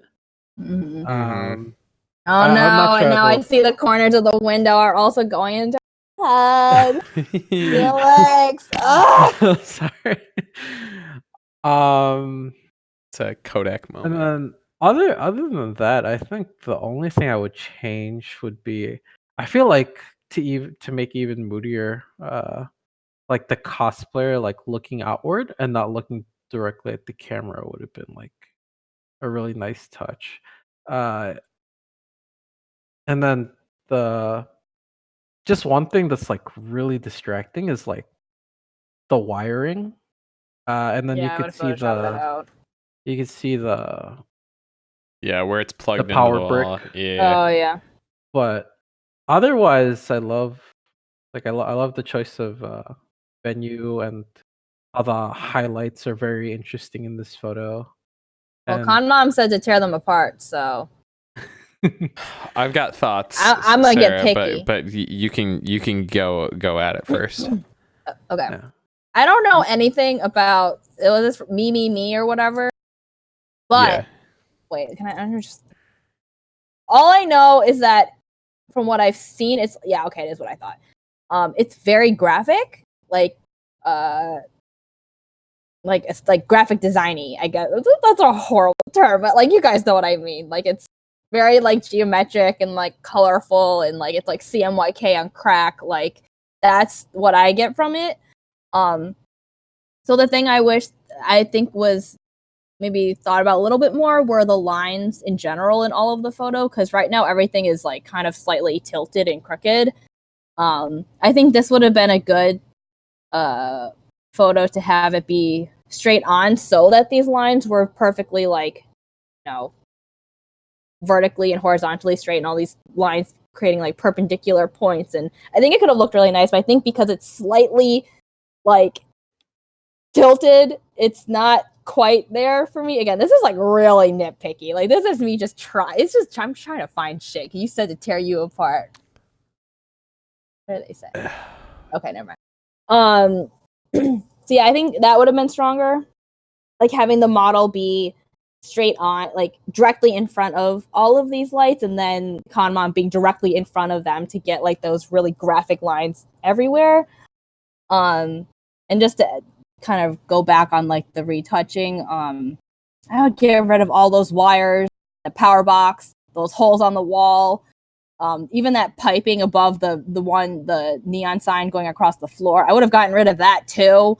Like, you don't need all that crap there. I mean, it's there for function, but like aesthetically, you don't need it. So I would have removed all that too, just to clean it up. Again, because this is such a graphically clean aesthetic that Me is about.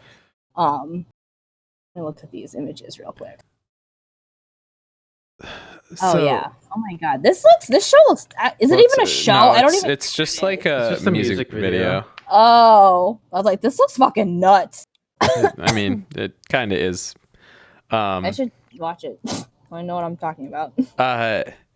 So I don't think either of you touched on this, but I think my least favorite part of this image is the pose.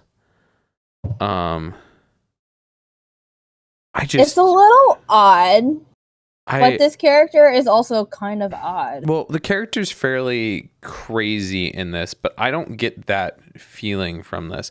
It feels like, at first, the major thing is I really don't like the hand on the head like this, almost fist like.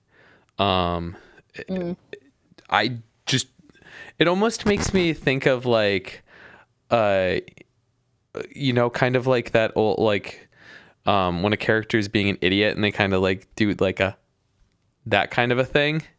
That's what it makes me think of. And it doesn't fit with the rest of the pose. We're getting a ton of like tension in the shoulder, so her shoulder that her weight is resting on is super square, and then her arms super straight, and just her, like, I'm sorry, I'm just not a fan of the pose in general. Like, there's just so much going on with it that I'm not a fan. It kind of like compacts her body into like this like square space of the frame, and I'd kind of like to see her like maybe have like one leg go across more, the one that's kind of like tucked in, having that one go out more. I don't know, there's there's a lot to that, but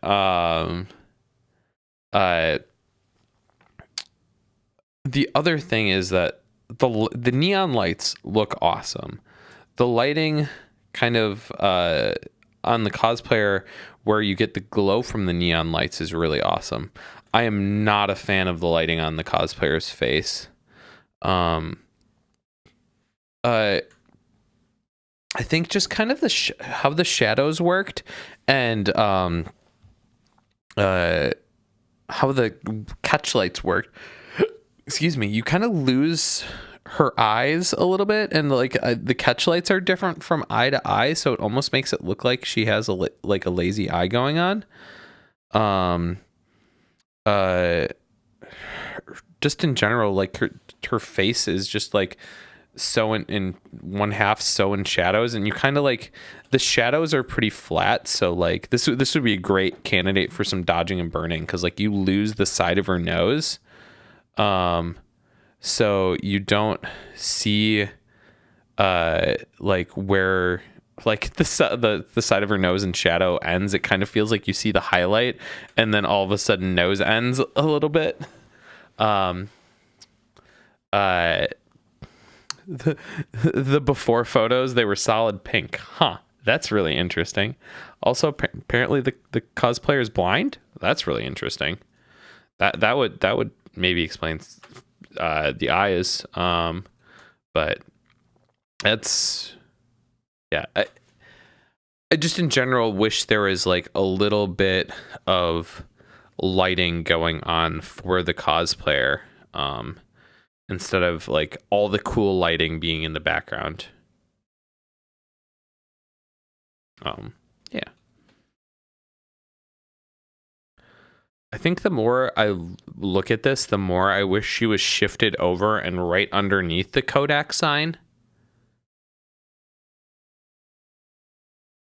What do you guys think?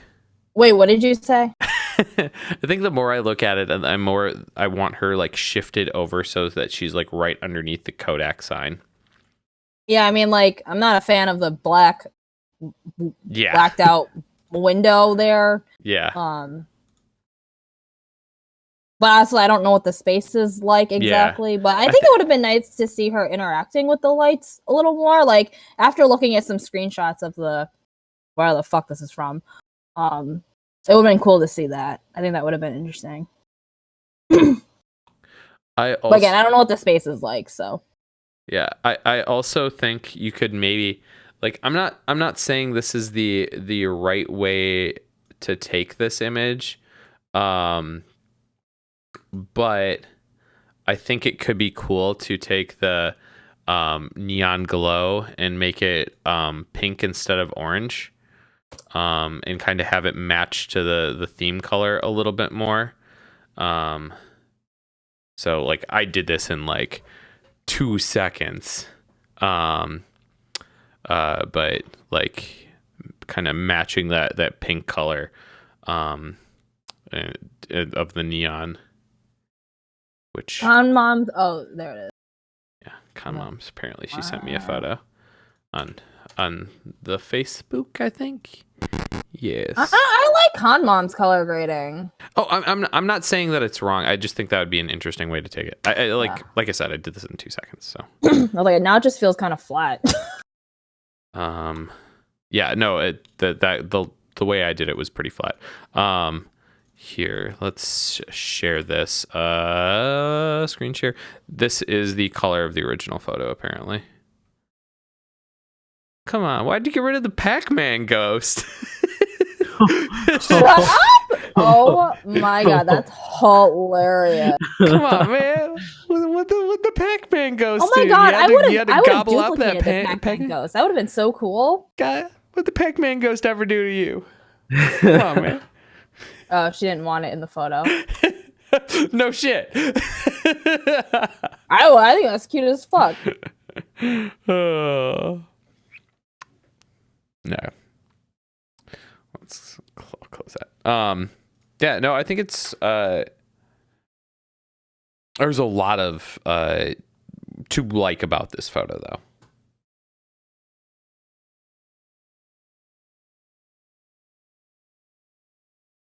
And frankly, looking at how the color was to start, that was pretty very interesting colors were pulled from it given how pink it was to start. Okay. Got any final thoughts on this one? Or are you guys ready to move on? Take that as a move on. I think it's nice. So this next shot is from Fluffy Fox Photography. I feel like it's been a minute since you sent a photo, so hell yeah. Oh, you're right. Let me grab that link for chat here. Now this shot is blue as heck. Also, I'm pretty sure. Yeah, that's ASIN. No way. Is that really the ASIN? Yeah, which I think makes me like this shot more because I know the shit you had to deal with. Because this Ratchet is location Ratchet. This area is is ugly. Oh no. So here, actually, what I would say is I actually don't think this area is all that ugly. It's just that there's a million people, and the only ways to shoot it, like if there were 0 people around, I think you could do some really cool things with the area, but it's pretty much impossible to take really nice photos here with people around. And if you're shooting at a con, there are people. So I'm pretty sure that's, yeah, it says in the comments it is from Anime Central. So yeah, no, I was right. So props to you. Also, this like color like grade is not at all what the color looks like at this. Is it like orange and yellow and gross? Yeah. Usually. Yeah, no, pretty much. So props to you on the color. I think there could be a little bit more depth to the color. It's a pretty flat blue, but overall it's a hell of an improvement to like what it was. When you change colors like this, something that I always recommend is something called color variability. So like if I open this image in Photoshop and like if I grab the eyedropper tool and I scan around, you'll see like the hue, which is the slider right here. When I'm scanning it around, it's really not moving very much, which means there's very little color variability to it. What's really changing is the saturation and the brightness, but not the hue at all. So when you add color variability, like the highlights are going to be a slightly different hue than the shadows, and that's how things usually work in real life. And it can add a lot of like depth to the color and make it feel a lot less flat if you kind of made like those highlights have in the background have a bit more like of a tealish color, and then a really deep blue to the darker shadows. It just kind of like makes it feel just a little bit more real for whatever reason. But overall, I think this is a hell of a job given the location, especially like lighting looks pretty decent on the cosplayer. Retouch looks pretty decent. I think I can see where the like suit started and the like neckline, so maybe blend that out a little bit better, but I didn't really notice it until I started really looking. Yeah, like I didn't notice until you said it. Yeah. If you're feeling really ambitious, retouching out the wrinkle lines of the suit, so it feels more like a actual skin, but that's only recommended if you want to spend a lot of time on a single photo. Like that's a very long endeavor. Yeah, I'm not sure I recommend it, but that's a thing you can do. I've done it before. It's not the most fun. Yeah, same. I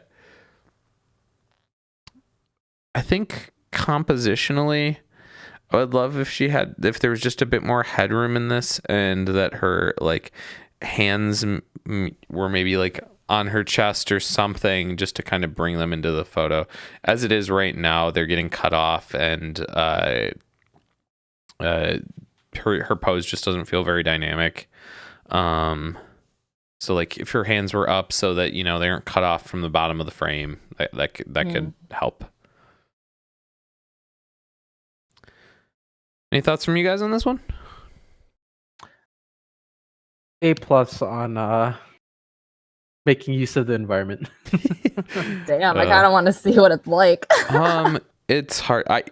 For me, this is a location that I will not shoot without lights. Pretty much. Really? Yeah. Yeah, it's rough, man. Oh damn. Yeah, so it's not great. And it's so hard because especially at Anime Central, this is like this is the fountain by the main entrance to the convention center. So there is just tons and tons of people coming in. So really the only way you can get like a shot without people is by shooting down here. And like, let's be clear, this fountain, there are people that are inevitably like sitting around this. Unless this was shot at like some god awful time, there were people sitting at this fountain, because I've never been at ASEN where I haven't seen people sitting at this fountain before. Just chilling. Well, good job. Yeah, so impressive in that regard. I think that's probably good on this one. So let's move on to the next shot. Whoops, what the hell happened there? That's not what was supposed to happen. Screen share. Oh god. Okay, there we go. Fixed it. I was like, what's happening? That was weird. Sorry about that. Hit some weird buttons. This next photo is from Flashcord Photo, which I love. In their submission form, said, let me wait for it to fully load so I can read it. Come on. God. It says, gonna save you guys time and just mention the crop cutting off the top of the hair, because I figure that's gonna irk everyone right off the bat. So we don't have to mention that one, apparently. That's really funny. At least you know us. Oh my god. Sarah, do you want to start us off on this guy? Yes. I'll say the color grading on this is really nice. I'm usually like ripping on the whole like, oh my god, what's it called? Like the faded look in photos. But I think here it's done like very subtly. I really like it. and it's very different from what you'd expect for this is Vocaloid, right? Maybe, sure, yeah. I think it's Vocaloid. I don't know, or whatever. That's what I think it is. And usually those colors are like, pretty saturated and poppy feeling. So I kind of like that they went with like a more muted tone. I think to kind of fit with like whatever the theme this Vocaloid is doing. That being said, though, it's like a little weak, to be honest. I don't quite understand. Again, I don't know the context of the background, so I don't know what was usable and what wasn't. But I'm not really digging like the high-rise buildings in the background. I kind of wish maybe the cosplayer was more incorporated with the greenery behind them, especially because like having the yellow against the green would be a nice color contrast. I also don't fully understand the pose. The composition is also kind of odd. Like they're almost in the center, but they're like not in the center. But mostly the pose I don't quite understand. Kind of feels like a thinking pose, like a like they're contemplative, which isn't necessarily bad. And it could really work in a series, I think, but but I think because like their eyes aren't really like they're not necessarily looking anywhere in particular. So overall I think it's just like I don't really understand what's going on. I guess I think that's kind of what is the weak point for me. Especially because this different version, I'm pretty sure it's a vocal. It has to. Yeah, it is. They said it's a Revolution Len. Oh my god, they're in the chat. Oh my god. Yeah. Okay. What give it away to me is the number on the arm. That was like okay, yeah, it's got to be Vocaloid. Hold on, let me look this up really quick.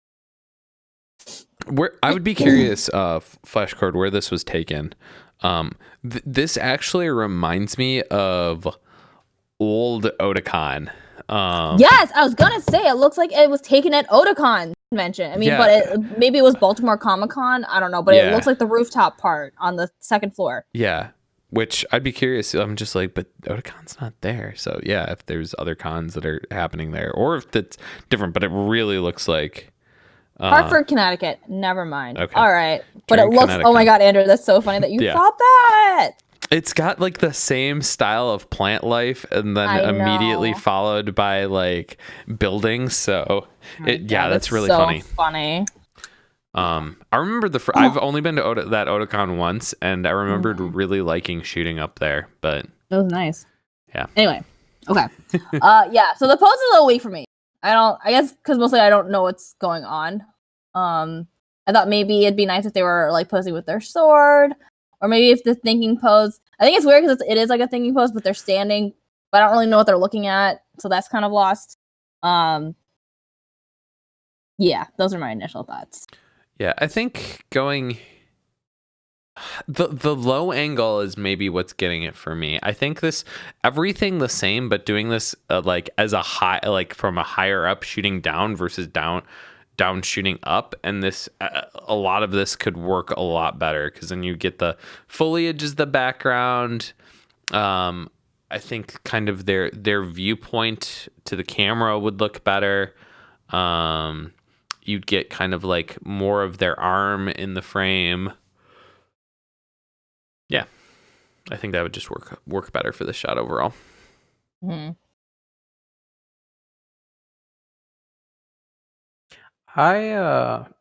I would do, I feel like the photo could maybe use like in between 8 to 24 on the temperature scale, like warmer. I feel like this photo would benefit a lot from that.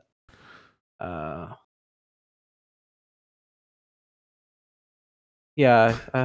don't really have much else to stay on top of that. It's funny, Felix, when you like really look at a photo at your computer screen, your head almost completely disappears from the camera frame. Oh, I'll try to move up. No, it's fine. It's just funny. But yeah. Any other thoughts on this one from you guys? Okay, I'll take that as time to move on. This next shot, oh my god, but this is being weird. OBS, why are you being weird on me? Just don't know. Just show it regularly. There we go. What the This next shot is from Sarah. How do you pronounce the name? I don't really know. This is just phonetically. I say it's Gehecho.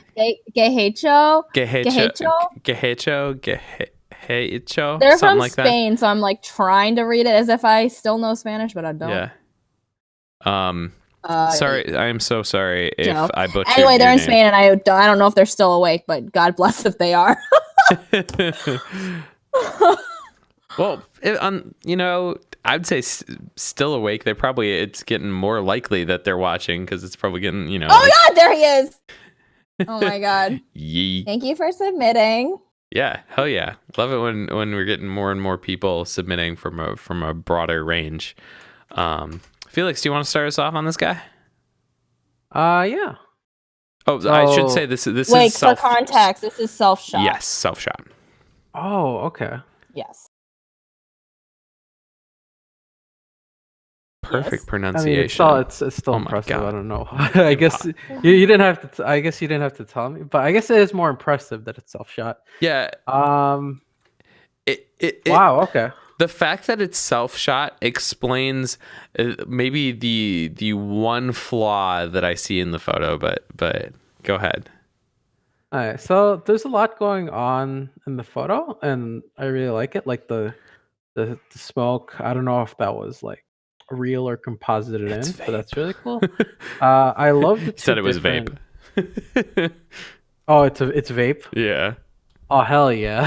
Is that what he said in the submission? In submission, the verbatim wording was, "Come on, load faster so I can actually fucking say it. Come on, internet, I believe in you."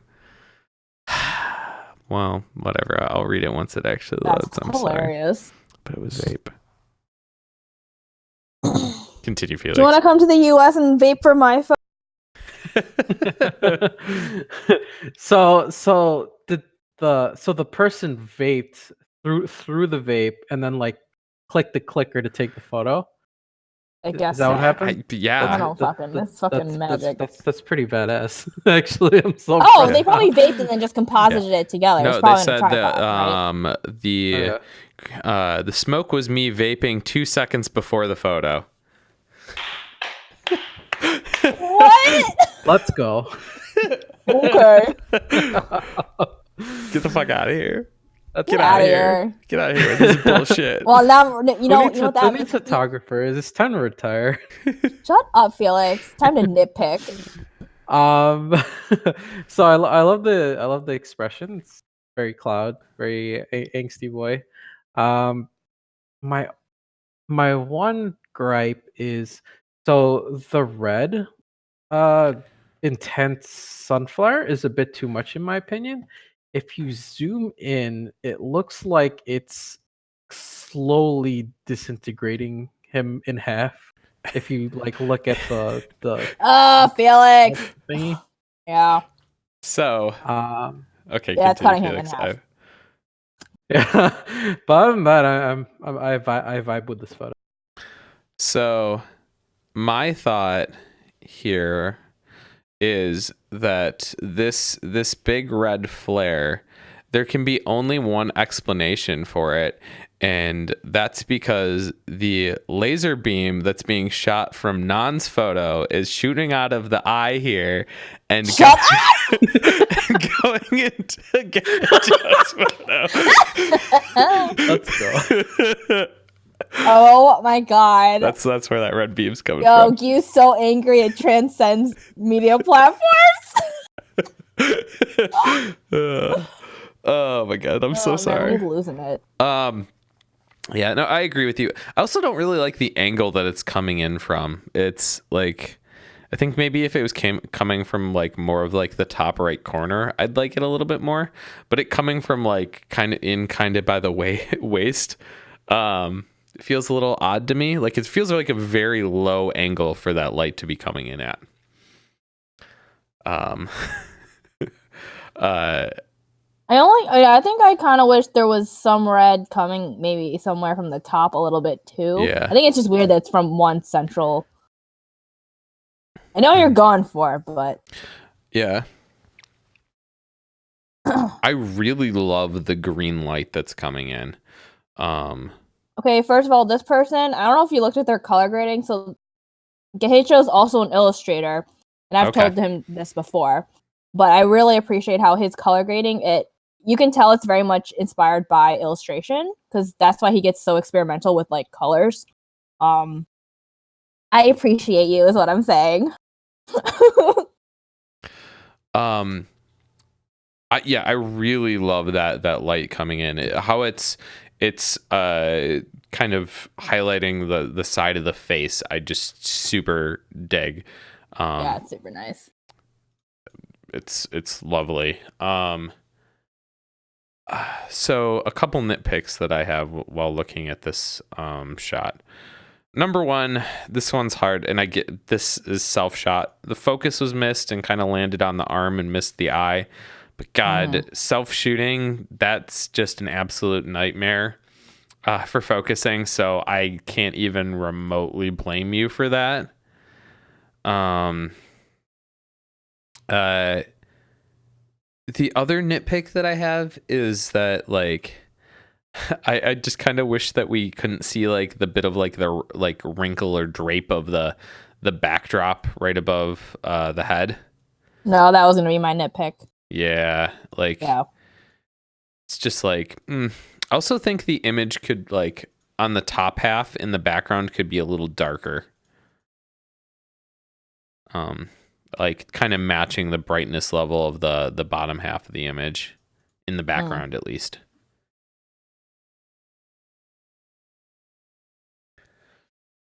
I have a nitpick. Go for it, Sarah.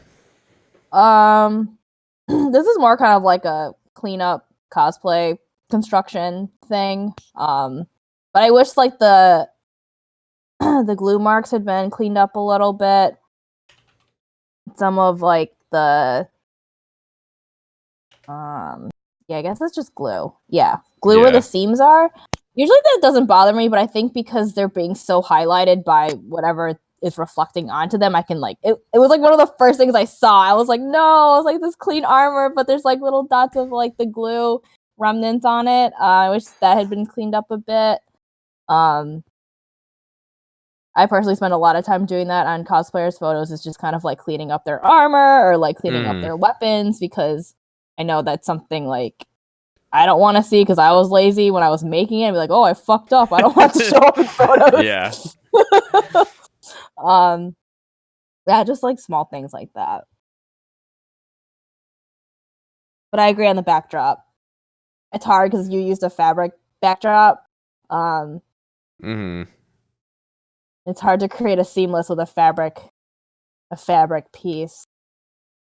So I don't know what the solution is to that. Honestly, I probably would have just had the fabric seamless like really, really taut, and then laid another piece of black on the floor, because at least the black's not being lit on the floor, so you're not going to see it if it's wrinkly anyway. But if you're going to be directing light onto your back, or if you know that light's going to be hitting your backdrop, making sure that it's as taut as possible, especially when you're using fabric, it's pretty key. I hate to say it. That's why fabric backdrops are such a pain in the ass to work with. Yeah, they're not fun. No. Why are you shooting 1.8 on self shoot? I think the interesting part when you said that you're shooting this at 1.8, the only reason I could theoretically understand that is if you need the pure amount of light capturing. That said, I don't on a tripod. Yeah, I don't think this shot needs to be at 1.8. I think you could shoot this at 2.8 and it would feel pretty similar. Might be a little dark, but it's better to be underexposed anyway. Yeah. But like if it's on a tripod, just like you could shoot this at like 1/20th of a second, 1/10th of a second, just stand real slow still. You want him to not breathe? I'm just kidding. Don't breathe. Do like no, it's true though. Like if you're on a tripod and you're 5-second exposure, don't breathe. Yeah, just hold your breath. Just don't move. Yeah, 1.8 for self shoot is not a fun Yeah. time. Especially this wide of a shot. You don't really have a lot of depth of field in the image overall. Like the depth between the thing that's closest to the camera to the thing that's furthest away, it feels like it's probably like a couple feet at max. So you really don't need that shallow depth of field. Yeah. You also can always fake it with the tilt shift filter that we talked about earlier. If you really wanted it, some added blur, but you know. I can't breathe, but I have to vape. Literally, I was like, wait, how are you supposed to vape and capture yourself at the same time? Oh, God damn it. Okay, well, regardless, you don't have to slow down the shutter speed. Just up the f-stop, your aperture, so you have more in focus, so you don't have the missed focus. It'll make your life a lot easier. Yeah, I think you'll be happier in the end. Try to be give it a try. At least try being at f2. Yeah. 2.5. Any other thoughts on this one? Keep going. Yeah, for self-shooting, holy crap, this is great. You should submit photos that your mom takes. Super cute. All right, let's move on to the next image and the final shot of the critique. And this one is from Abby Chase, cosplay photo. Let me grab that link really quick. Oh my God, I literally feel like every photo has had some kind of composite of this has been a huge composite episode. It's kind of crazy. Jesus Christ. Cheese and crackers. I like I'll get to the composite after. I feel like I want to talk about the photo overall to start. I really like the framing of this shot. It's a really interesting location and great use of it. The leading lines are really awesome. All of that said, I think that makes it extra noticeable to me that I want the cosplayer to be like shifted over slightly, because they're not quite, their head isn't like perfectly centered. It's really close. But what I will say is I am super impressed at how even you got the overall frame, because that's something that I think is often overlooked. It's so hard to get a super balanced frame when you're shooting a wider angle like this, and like the lights are almost perfectly even in the top right corner. Like that is impressive. So huge props on that.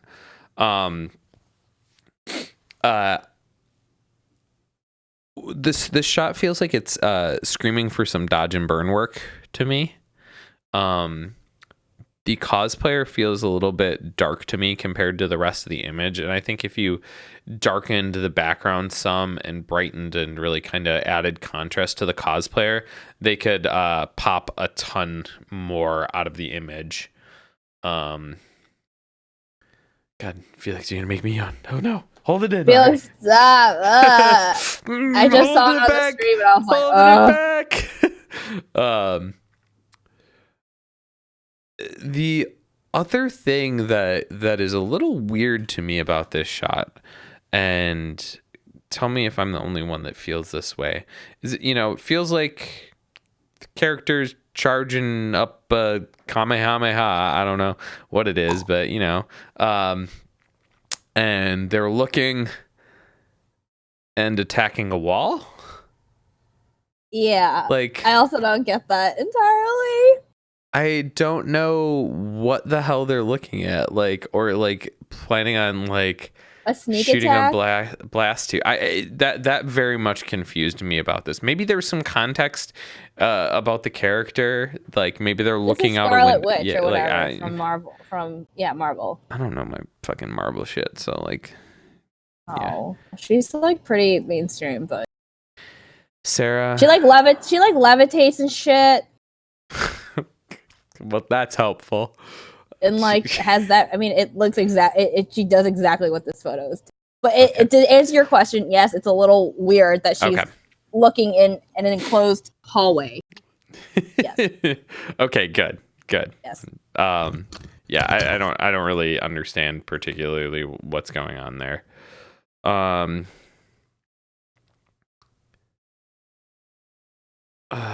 Okay. Anyone have any other thoughts on this before I get a little nitpicky?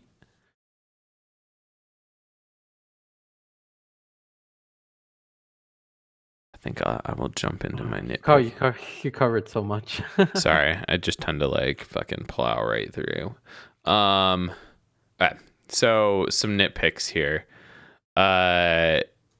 One, I'd love it if you smoothed out like the like drape of the cloak. There's a lot of wrinkles in it, and I think you could easily do some like digital ironing on it to really clean that up. Oh, I didn't even see Sarah leave. I had to pee so bad I couldn't hold it anymore. Stuff Y says she could be getting ready to go through the wall, I suppose. True, I guess. I'll take your word on that.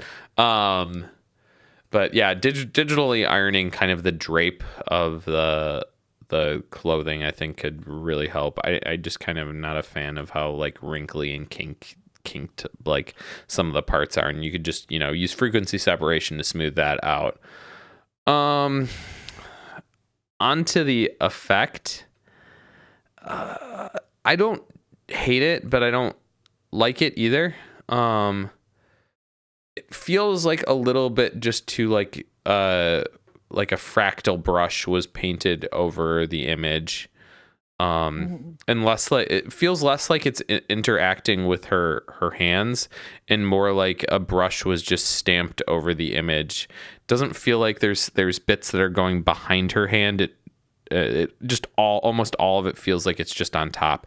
My favorite part of it is the glowy center of it, although, as I've said in previous composites on this critique, is really lean into the glow. If it's a specular highlight, it needs to be as bright as the brightest part of the image, and in order for it to glow, it needs to be as bright as those windows on the left, which are pretty much pure white, and these are the brightest part of that glowing ball is far off from it.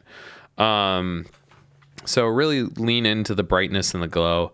I think because it's a little wider, it's like, I actually, when I first looked at the image, had a hard time reading what was going on in it. And it took me a second to realize that she was kind of like charging up an energy blast. And I think if you like brighten it up, it'll be more believable there. Yeah, I think that about covers it for my thoughts there. Any thoughts from you guys? No. I suppose color grading could have been played with a bit more too. I mean, as like, if we want to get fancy with the color grading, I think because this character is mostly like the red tone, I think I would have liked to see the blacks or the shadows be more of kind of like the blue or cyan thing. I think that could have looked really, really cool. There's an image of yours, Sarah, that I was thinking of when I thought of the color grading for this image. Which one? It's, God, what's the character? The character is like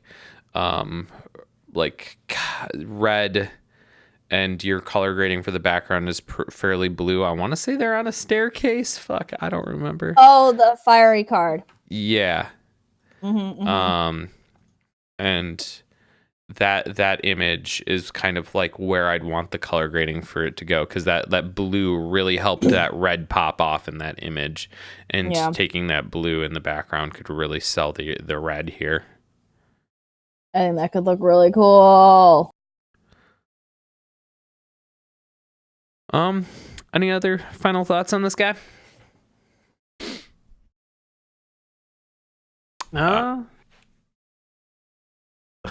Was that a nah or a thought, like an like thinking? Thought. I mean, go for it. You already said color grading.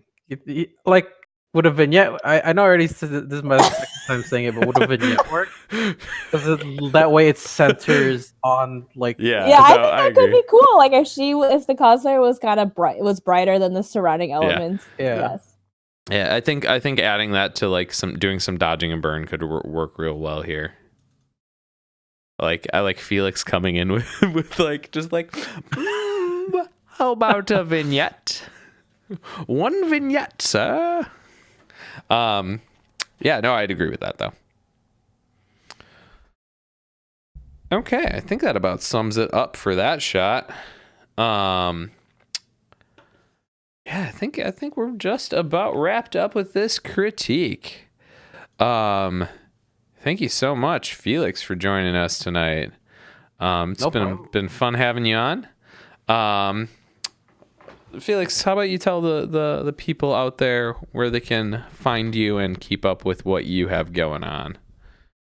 So I'm FX Standy on Instagram. I'm slowly starting to get into Twitter. I'm FX Standy on that one as well. Facebook's dead. Facebook's dead, so I'm not even gonna mention Facebook. Yeah, Facebook. Dumb.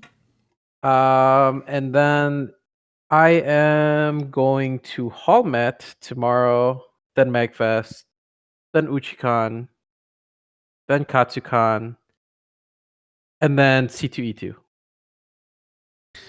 Pray for Jesus Felix. Christ. Pray When for- the hell is Uchicon? Uchicon's tiny con. It's Saturday only. it's a one day con in Oh, Chicago. okay. It's I at a was college. Okay, I was like, when you say like a con in between Mag and Katsu, I'm like, oh, and you're going to the Nier concert? Are you fucking crazy? Oh my god, it's on the same exact day. Uchicon and Nier concert at the same exact day. Oopsies. No.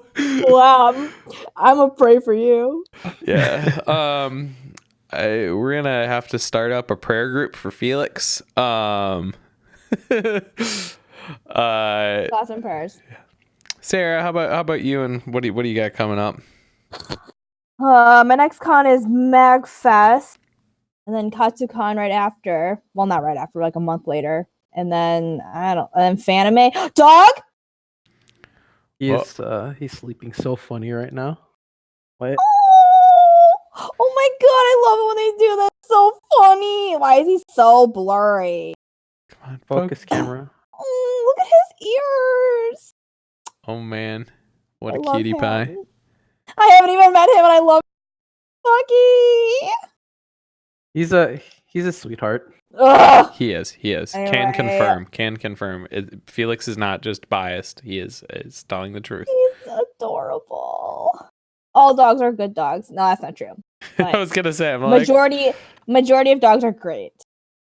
God. Anyway. Oh my god. Look at this. oh my god, the one ear popped up was so cute. Yeah. Oh, Poo-Poo. Oh my god, I love him. It's like, fuck you. You woke me up, bitch. Go back to sleep. Oh my god, he's the best. I don't know what I was saying. What do you have coming up, and where can people find you? Oh yeah, Magfest, KatsuCon, and then I guess after KatsuCon is Fanime. You can find Sarah petting a Oh dog. hell yeah! I don't know if I'm doing the triple again this year, but I probably will because I hate Please myself. don't fucking do that to your the triple. Wait, so ColossalCon, Fanime, and Anime Central. Yeah.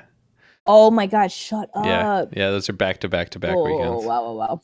Anyway, and then what? Find me on Instagram, I guess, and on Twitter, I guess. I gotta post whenever I feel like it. I don't. Yeah, it's like my Instagram. media. I haven't posted on Instagram in a hot minute here outside of like booking. Like I haven't posted a photo. I have stuff coming, but I've just been freaking swamped with schoolwork that I just haven't had time to like dedicate to like figuring out posts and getting that. But there will be content soon. So as for me, I am Vontography on Facebook, Vontog on Instagram, and obviously Vontography here on the Twitch. Next con for me is Magfest. I have bookings open for those right now, so if anyone's interested in looking, those are currently open and probably are going to be going real fast because I'm not booking a ton of shoots. So if you're interested, go to either of my social medias and just like get on that real fast because it's gonna... like basically if you want to work with Vontography at a Katsucon venue without the Katsucon crowds, this is the time to do it, you guys. Yeah, it's gonna go fast. So like, get the stress levels between both cons is like so crazy different. It's like you wouldn't believe it. Yeah, especially because like I'm not booking a ton for MagFest because I want to actually enjoy the con. So literally, I'm only going to be booking I think probably 5 max. So if you're interested, get on that like now because they're going to be gone probably by the end of this week. Like I ain't booking. I feel like you're booking too, right? Or no? I have Friday left. Yes. How are you so on top of everything? If you, by the way, if you have submitted for if you have submitted for MagFest for me, I am getting back to people on the weekend because literally I have not had time. Like I'm going to be going back to homework as soon as this stream ends. And my life's going to be finals until that. Speaking of which, upcoming stream things. So I have no idea when the next critique is going to be happening because of how things line up. Because normally we do this on Thursdays or Tuesdays, not Thursdays. We normally do streams on Tuesdays, and I'm trying to stream every Tuesday. But this Tuesday didn't happen because I wanted to go see Promare finally, and that was the only time I could see it was on Tuesday night. So that's why we did this today. And then coming up, there's just like next Tuesday, I'm going to be finally done with school stuff. So I'm going to be doing a super long editing stream, gaming stream bonanza on next Tuesday. So I'm planning on streaming for like 5 hours or something like that. So come pop in next Tuesday, the 17th. But as far as the next stream,